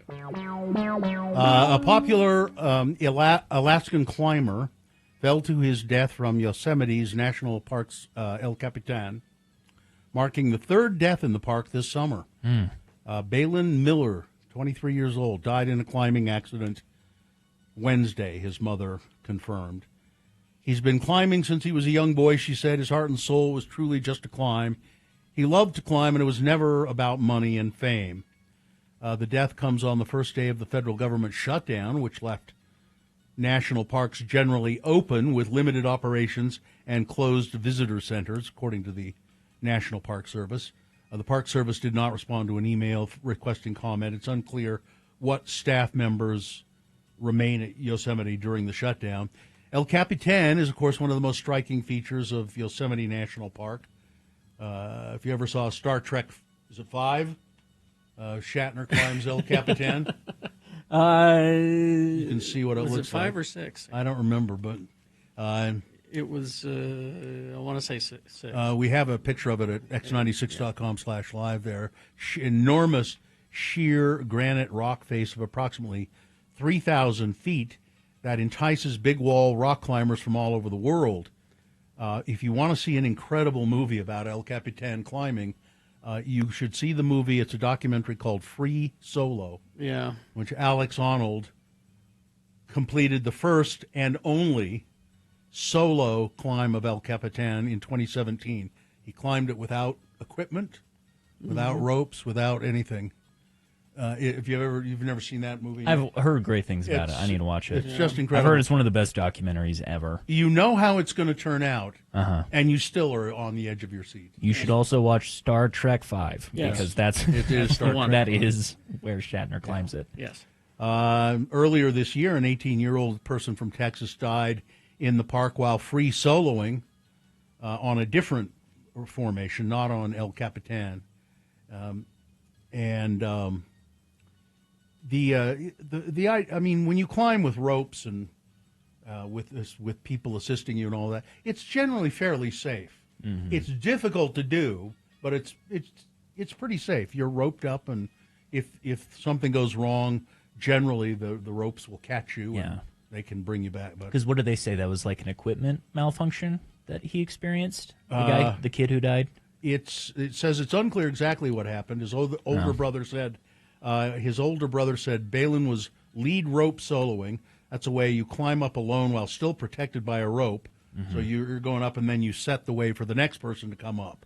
And he had already finished the climb, and he was hauling up his last bit of gear when he likely rappelled off the end of his rope, and down he went.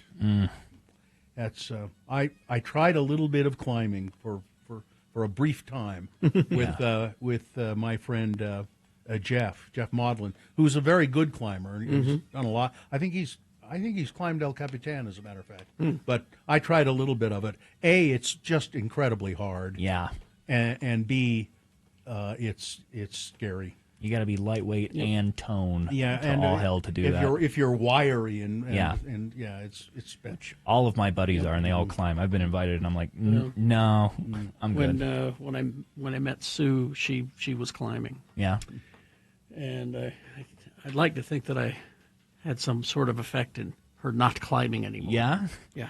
Actual climbing, or like go to the gym? No, where like they have actual climbing. Damn. Ropes Okay. and all that stuff. Yeah. Investigating what they suspect is a fatal bear attack on a Missouri man in the Sam's Throne campground. This is in Arkansas. According to Newton County Sheriff Glenn Wheeler, they got a call on Thursday, October 2nd from someone who said his father was camping at Sam's Throne campground and hadn't been heard from in a couple of days. Deputy arrived at the campground, found the campsite disturbed, signs of a struggle. No signs of the camper, though. The deputy also found drag marks that led into the woods. Oh. Newton County investigators quickly initiated a search for the man, and he was found dead several yards away from the campsite, and it's a bear attack. Oh. No.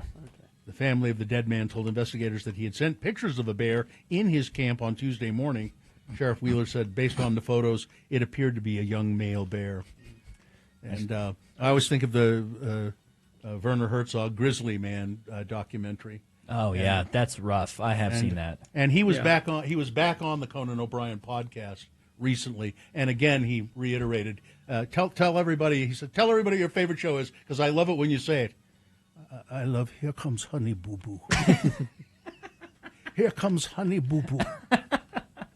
No, but that shot of Werner Herzog telling the woman, like, you can never listen to this footage Or ever. look That at is it. Yeah. look at it. Harrowing. He was debating Harrowing. whether or not to show it. Yeah. So Yeah. this guy getting, and I think his girlfriend was. Yeah. Getting killed by a bear, and he was debating whether to show it. His family had the footage, and they had not looked at it. Mhm. And he said, "Well, let me look at it." And he went, and you see him watching it from afar on another room on a little small, and then he comes out and says, "No, you should. No one should ever see this. No, never watch it, and it will not be in the movie." Yeah, that look in his eye is harrowing. Yeah. Lionsgate is going to theatrically release Kill Bill, The Whole Bloody Affair on December 5th. Okay. Combining the 2003-2004 films into a single 4-hour, 18-minute movie with intermission. Quentin Tarantino stated, "I wrote and directed it as one movie, and I'm so glad to give the fans the chance to see it as one movie. The best way to see Kill Bill, The Whole Bloody Affair is at a movie theater in 70mm or 35mm. The combined version removes Volume 1's teaser and Volume 2's recap, while adding alternate dialogue and a full color sequence previously shown in black and white and extended animation. Tarantino's first screened the complete film at Cannes in 2006. It is, of course, the revenge saga that stars Uma Thurman as the bride, hunting former colleagues Lucy Liu, Daryl Hannah, Vivica Fox, and Michael Madsen before confronting the boss, Bill, played by David Carradine. It's so fun. Henry Cavill, you reported the other day, Kerry, that he was injured on the set of Highlander. He has posted a recovery update. He said he shared workout photos showing his left leg still in a boot, cautioning people enduring grows strong. His injury has delayed the Amazon MGM production until next year, early next year. Yep. Cavill stars alongside Russell Crowe, Karen Gillan, Jimon Hounsou, Dave Bautista, Marissa Abela, and Max Zhang. And now Jeremy Irons. Oh, that's right. You said He Jeremy has been Irons. added to the cast. Really? Yeah. I Jeremy love Irons. Jeremy Irons. Yes. Reese, I was going to say Henry Cavill's not mad because he now has an excuse to stay home and play video games, which has nearly ruined his career several times by his own admission. So, Reese's Peanut Butter Cups remain America's favorite Halloween candy. Yes. That's love according Reese's. to a new DoorDash survey. The company ranked the nation's favorites, with M&M's second, Hershey's Milk Chocolate Bar third, then Snickers, Skittles, Nerds, really? Sour Patch Kids, Twix, Kit Kat, and Airheads. I don't know, Twix and Kit Kat ought to be higher up with the Nerds. Yeah. People love nerds. Nerds on their lonesome, not great. Nerds in the gummy clusters is a completely different candy that I completely adhere to. A golden retriever and let me start it this way. So they write these stories so much, and they give away the point of the story in the first two lines. Yeah. So there's this guy. He lives in a small rural community in Australia, and he's hears a commotion in his yard. Okay. He hears his dog barking, and I went out to see what the commotion was, and there he saw something curious. Riding on the back of his golden retriever was a baby koala bear. Oh. His golden retriever, Denny. Denny came running up to me, and he had this on her back. He said, "Both of us are very happy. The baby koala is very happy." The baby koala is hugging the back of the dog very tightly. From multiple angles, the baby koala appears to be not worried about anything, unalarmed, on the back of a large golden retriever. This guy decided that the best course of action was to gently remove the baby koala from his pup's back and place it in a nearby tree for the mother to find later. He confirmed on Facebook that an adult koala did come by and collect the baby. No animals were hurt during the encounter between the dog and the koala, but there is a picture. Did we have that?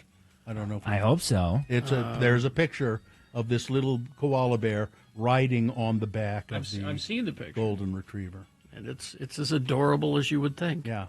That baby koala looks pretty sort of tiny. Yeah, and sort of clueless in a way. You know, it's like, huh? What? It's like Wait, here we go. There. Oh my goodness. That's not the best shot, but the one I've got here is kind of more from the side. You can see the You're right. little It's a koala garbage bear. photo. You can't see the You're koala. right. You can't see the koala that well in that picture. Anyway, but it's a lovely dog, isn't it? Yeah. Let's see. So the latest trend in office world. What? Yeah. Shoeless offices. No. What That's is- not a trend. No shoes-friendly approach. No. If you don't want to wear your shoes at work, you don't have to. Especially if you're Mike Summers. Yeah. Why? It's the first thing he would do is take off his Exactly. shoes. Why? Come into work and take off his shoes. That's not. No, that's not a trend. Yeah, apparently it Says okay. who? Well, Says who? Uh, Name your source. The Guardian. The Guardian? Yeah, in the UK. All right. Well, those Brits do things differently over there. All right. So- Listen, if you've seen our floors, you know you don't want to be walking on them. No, not at all. No. Weather? Weather, we are sitting at a comfortable 68 degrees right now in Salt Lake City. We have a chance of precipitation later in the day, but that is for sure going to hit us tomorrow with a high of 53 degrees tomorrow and a high of 58 on Sunday when the precipitation clears up. Look at me with the big fancy weather words. That is your weather. Thank you. Yeah, you listen to Radio from Hell.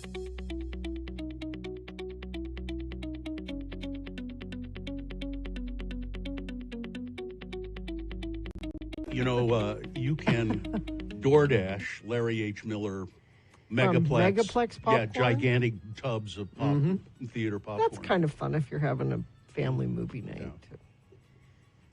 Oh, Payday has caramel. That's Is that the yes, it difference? does. Yes, it does. That's the difference. And I think maybe salted nut roll is just nougat. It's just nougat. Maybe. I don't know. That's been Google. years. Google. What's the difference between a Payday and a salted nut roll? And I'll bet it comes right up. And let's not talk about cherry Olette. No. You ever have one of those? No. What is that? Does that have nuts in it? I think so. A cherry Olette is and it's kind of round, dome-shaped candy bar thing. And you bite into it, and it's filled with cherry-flavored cream, as I recall. And I think there might be some nuts. Yep. And some little bits of cherry, chewy little cherry. Delicious. bits. Okay, here we go. All right. A Payday candy bar has the same sweet, salty thing going on. Salty peanuts and peanut butter with golden caramel. The salted nut roll has a nougat center. Has the nougat center. Okay. Okay. Yeah. 'Cause I prefer a salted nut roll then, You like the nougats. but I'm not sure where I can get one.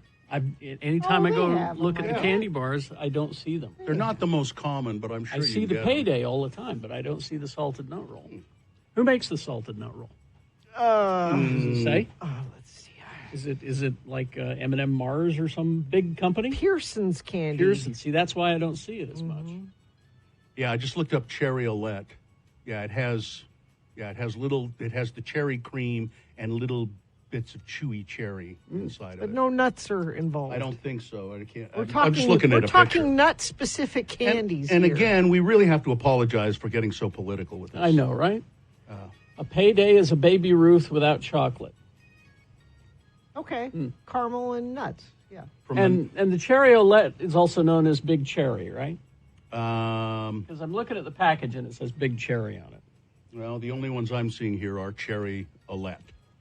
Cherry Olette from the Hoffman Candy Company, 1950s when they started. There's also Chase's Cherry Mash. I think I want to try. I've never had a salted nut roll, and now that I'm reading and looking at them, I want a salted Big nut Cherry is a different candy Is that a bar. different one? Yeah, it's a different. Because I've had the big cherry. I don't think I've had the cherry-o-let because I recognize that package. The big cherry is a huge mound of milk chocolate sprinkled with peanuts containing a whole cherry in a rich, creamy center. Yeah, I've had that one. I thought that's what a cherry-o-let was. No, a but I guess cherry-o-let that's a big is cherry. different candy bar. Let's have candy What's later the today. oldest candy bar being made? Are you asking me, or do Well, you have just- it there? Yeah, it just popped up. Apparently, the oldest candy bar still being made is Toblerone. Toblerone. Created in Switzerland in 1908 by Emil Bowman and Theodore Tobler. Somebody said if I go to Holiday Oil, they have a Pearson's salted nut roll. Oh, there you go. Do you guys have any more of those ass hats? I sure could use one. What? I'm going to Costco later, so. What? I don't know. All right. I don't get. You know the ones speaking of Costco. Oh, yeah. What? You get a big container of that. How do you say it? Ferraro Rocher. Yeah. Oh, the Ferraro little The individually gold- wrapped. Yeah. Oh, You like there those? you go. You put those in a big bowl and just with your movie popcorn, and you eat them. You know what the oldest candy company or the oldest candy bar still being made is? Toblerone. No. Well, Because those the are oldest. still I'm around. sorry, the oldest candy company. Oh. The oldest candy company in America, Ye Old Pepper Candy Company in Salem. Has it always been ye old? I Or think did they so. change it after a while? I think so. I don't know Can what. you start off being ye old something? Oh, now look what they've done to the salted nut roll. They've flavored them. What? You can get a cinnamon churro salted nut roll or a spicy salted nut roll. I want to try both of those. And I don't recognize the package, and maybe that's why I'm not seeing the salted nut roll. I want to try both. Ye Old Pepper Candy Company makes those melt away peppermint kind of, those white sort of. And this texter reminds me, I know I'm going to go drive down to Pirate O's and Draper and check out the uncommon candy that they have. They have a big, Uncommon? They have a Different- big selection of hard to find and uncommon Oh, you candies. should. They have like Zabar and. Oh yeah, all that stuff. All right.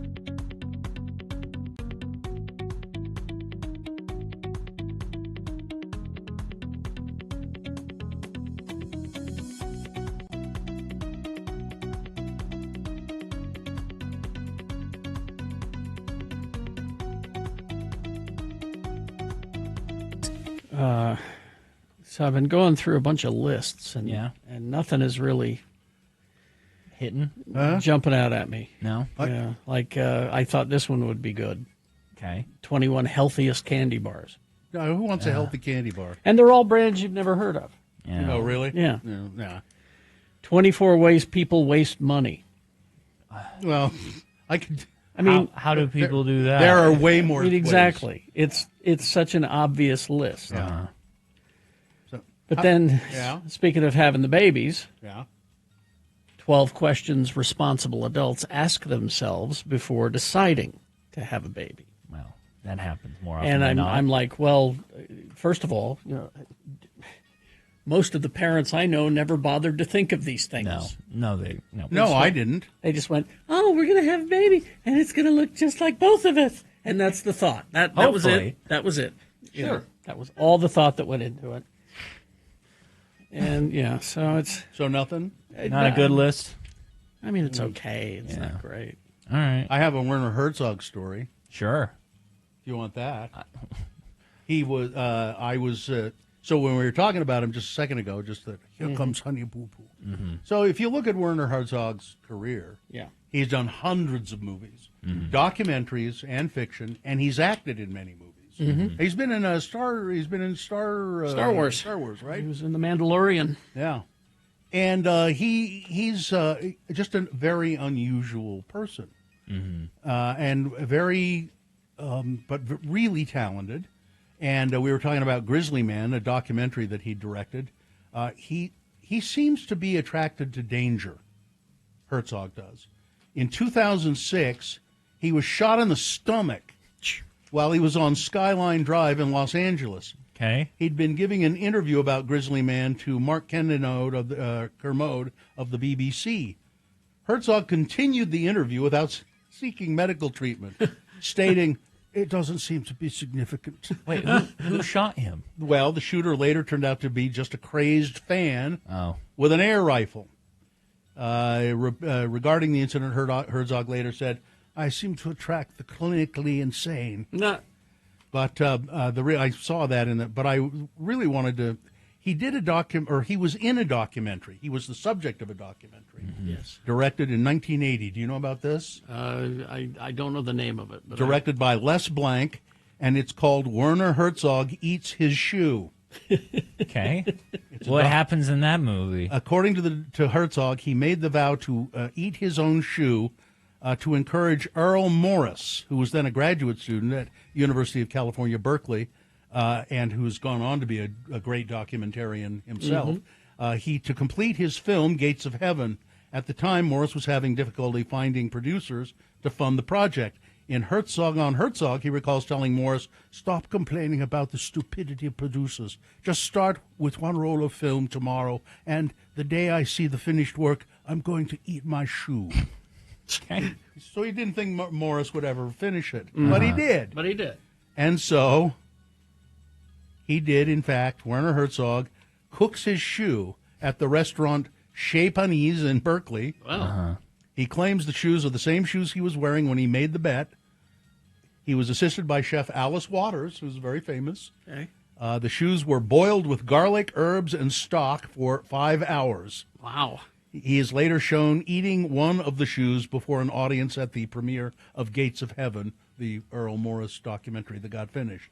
He did not eat the sole of the shoe, however. Well, yeah. Explaining, "One does not eat the bones of the chicken. You do not eat the sole." There you go. Just this guy. That's solid logic. There you go. I'm telling you, this guy is a genius. I love Warner. He's an absolute genius. I didn't know he did this.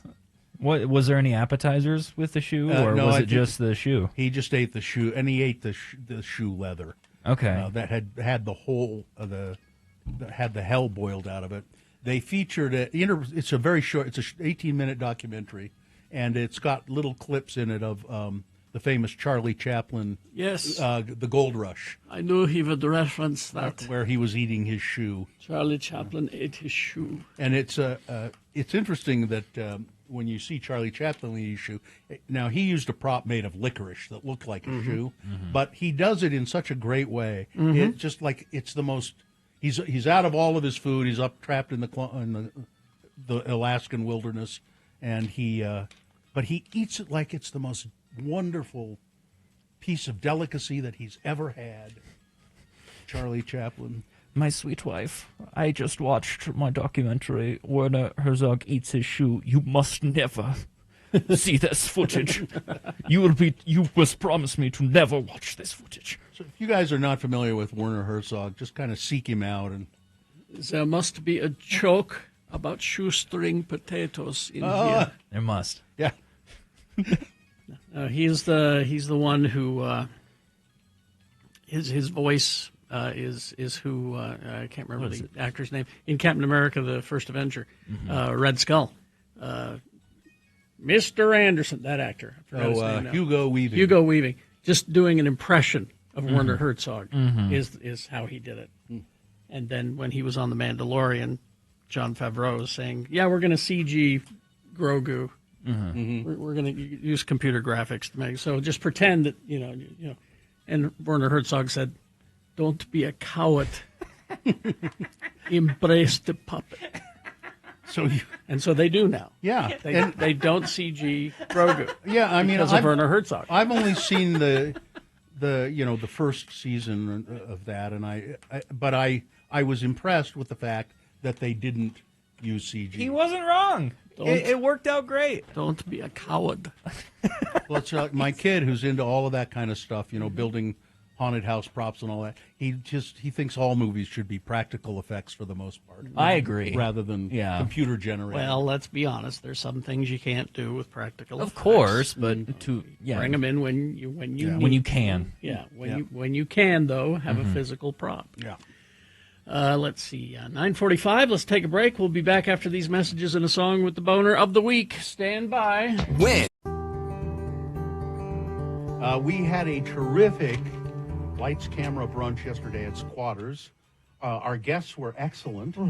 Scott Chester, who's worked on a lot of movies as a production unit manager and all kinds of He had some good jobs. stories. You should listen to the podcast, which Katie's going to post. I've got to edit it down, but it will be posted later today after work. It's a whole recording about I'll just it. say this: Sharon Stone's a bitch. That's what I'll say. Also, Dallin Weeks was great from I don't know how, but they found me. Yes. He was terrific, and we had a good time there with Dallin. Good beat Gina. We had really funny questions and answers and audience participation. You know what I noticed about this year in particular?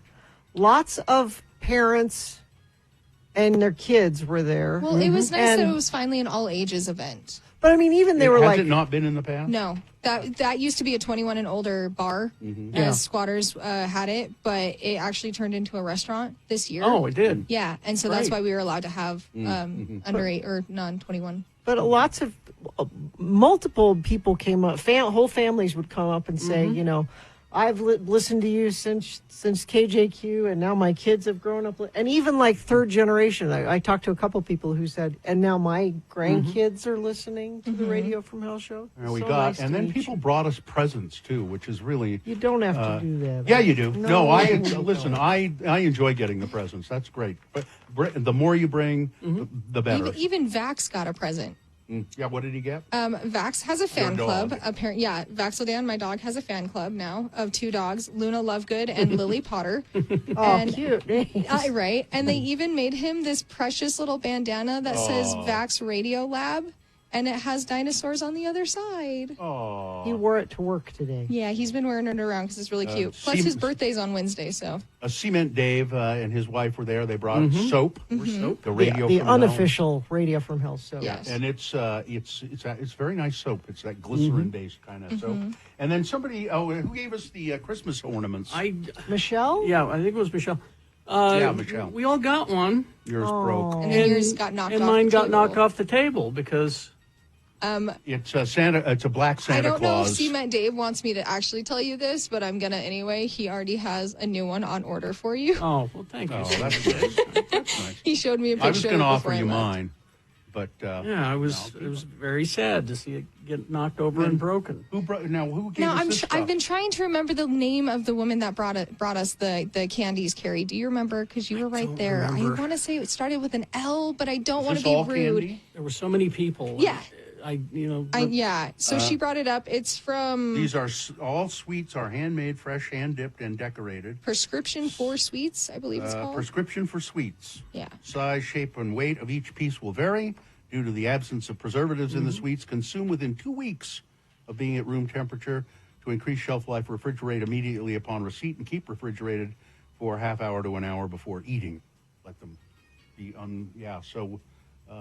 that stuff looks delicious. I gotta say. I know there's a couple of truffles. I think these are some of the truffles. There's snickerdoodles or something. I know those are truffle with These are cinnamon sugar or something. These are little cookies. They're I think they're chocolate covered more toffee. It might be toffee. oh Yeah, she said there was pecan toffee. Yeah, there's toffee of some sort. Oh, wait, hey. Yeah, pecan toffee and yeah.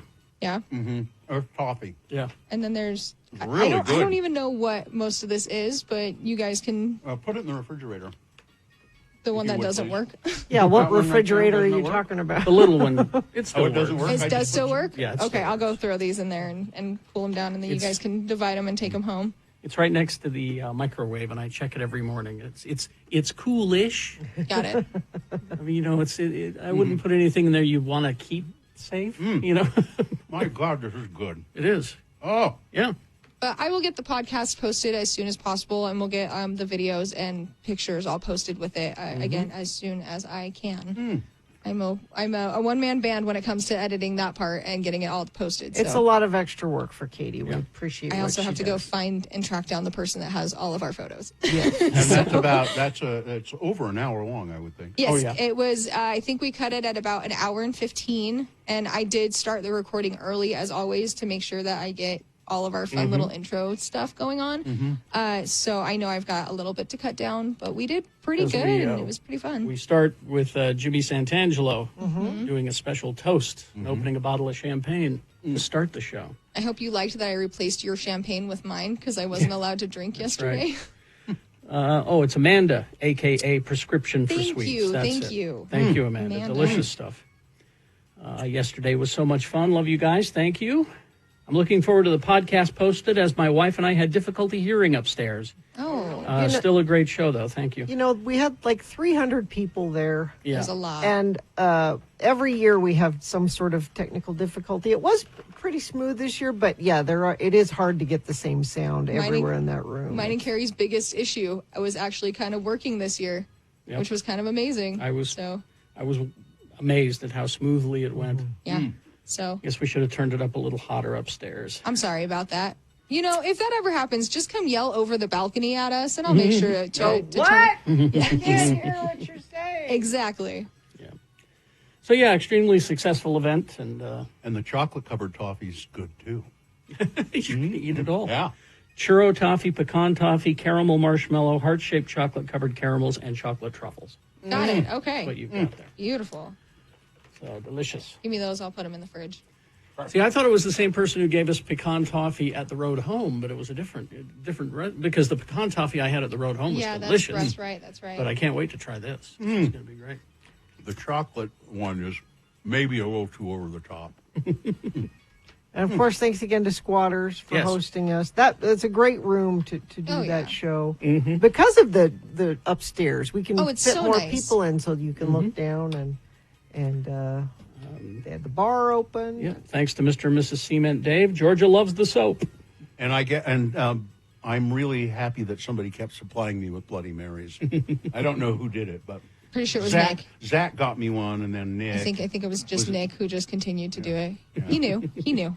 He knew you had a ride. Although I drove Bill, and as I was dropping him off, he's like, "You were a little disappointed you weren't more drunk." I'm not even feel drunk.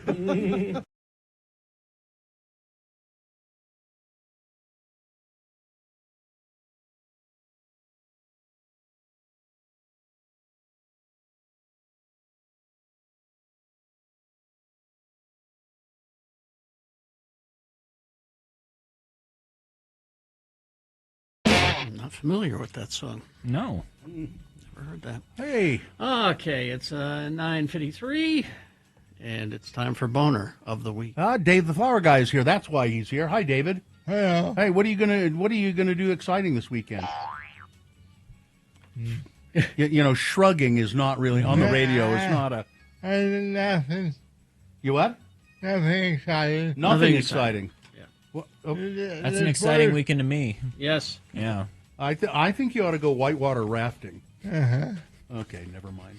Uh-huh. It was It's a little late in the suggestion. season for that, Bill. I know. Just a suggestion.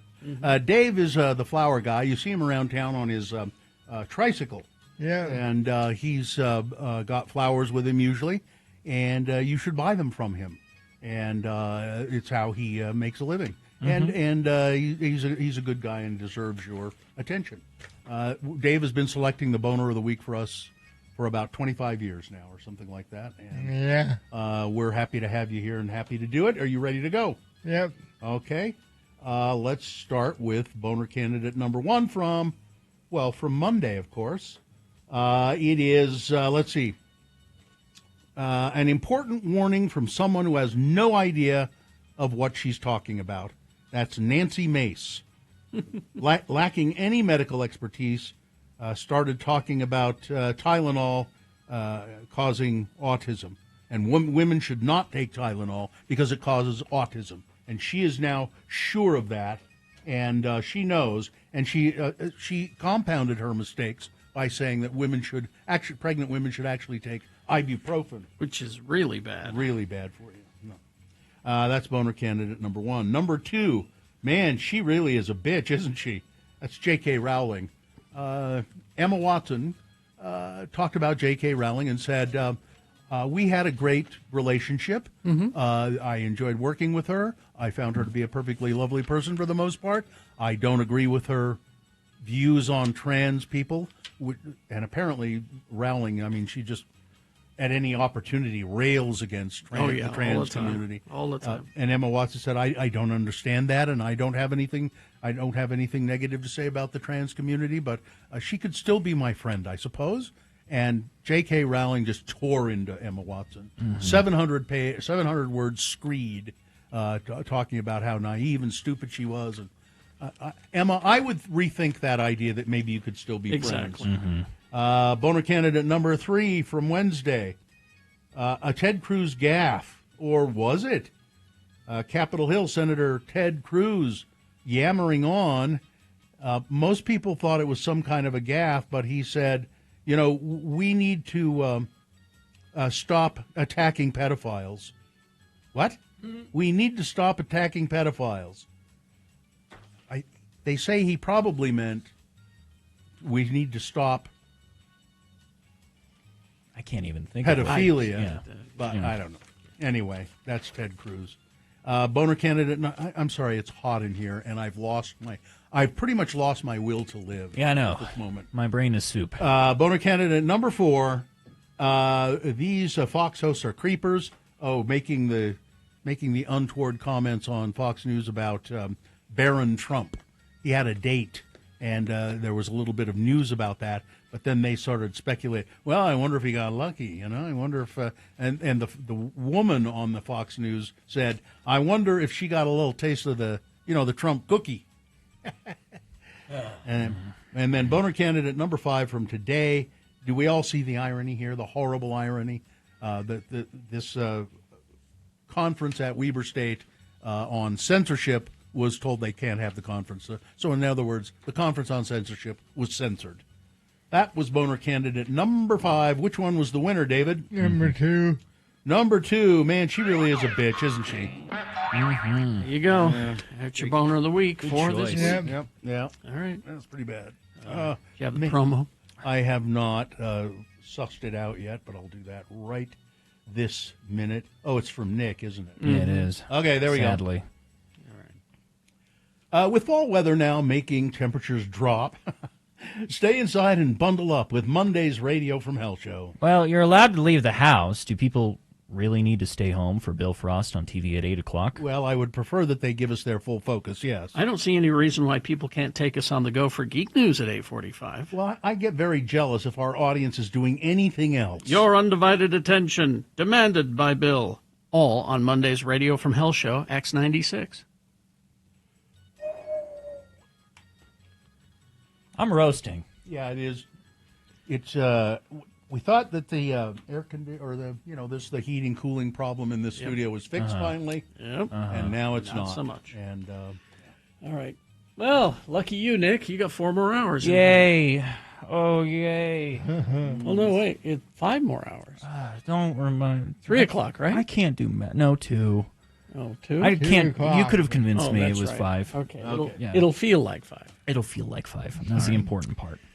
All right. Fine job as always, Katie. Live long and prosper, bitches. don't you know who I am? Remember who you are, what you stand for.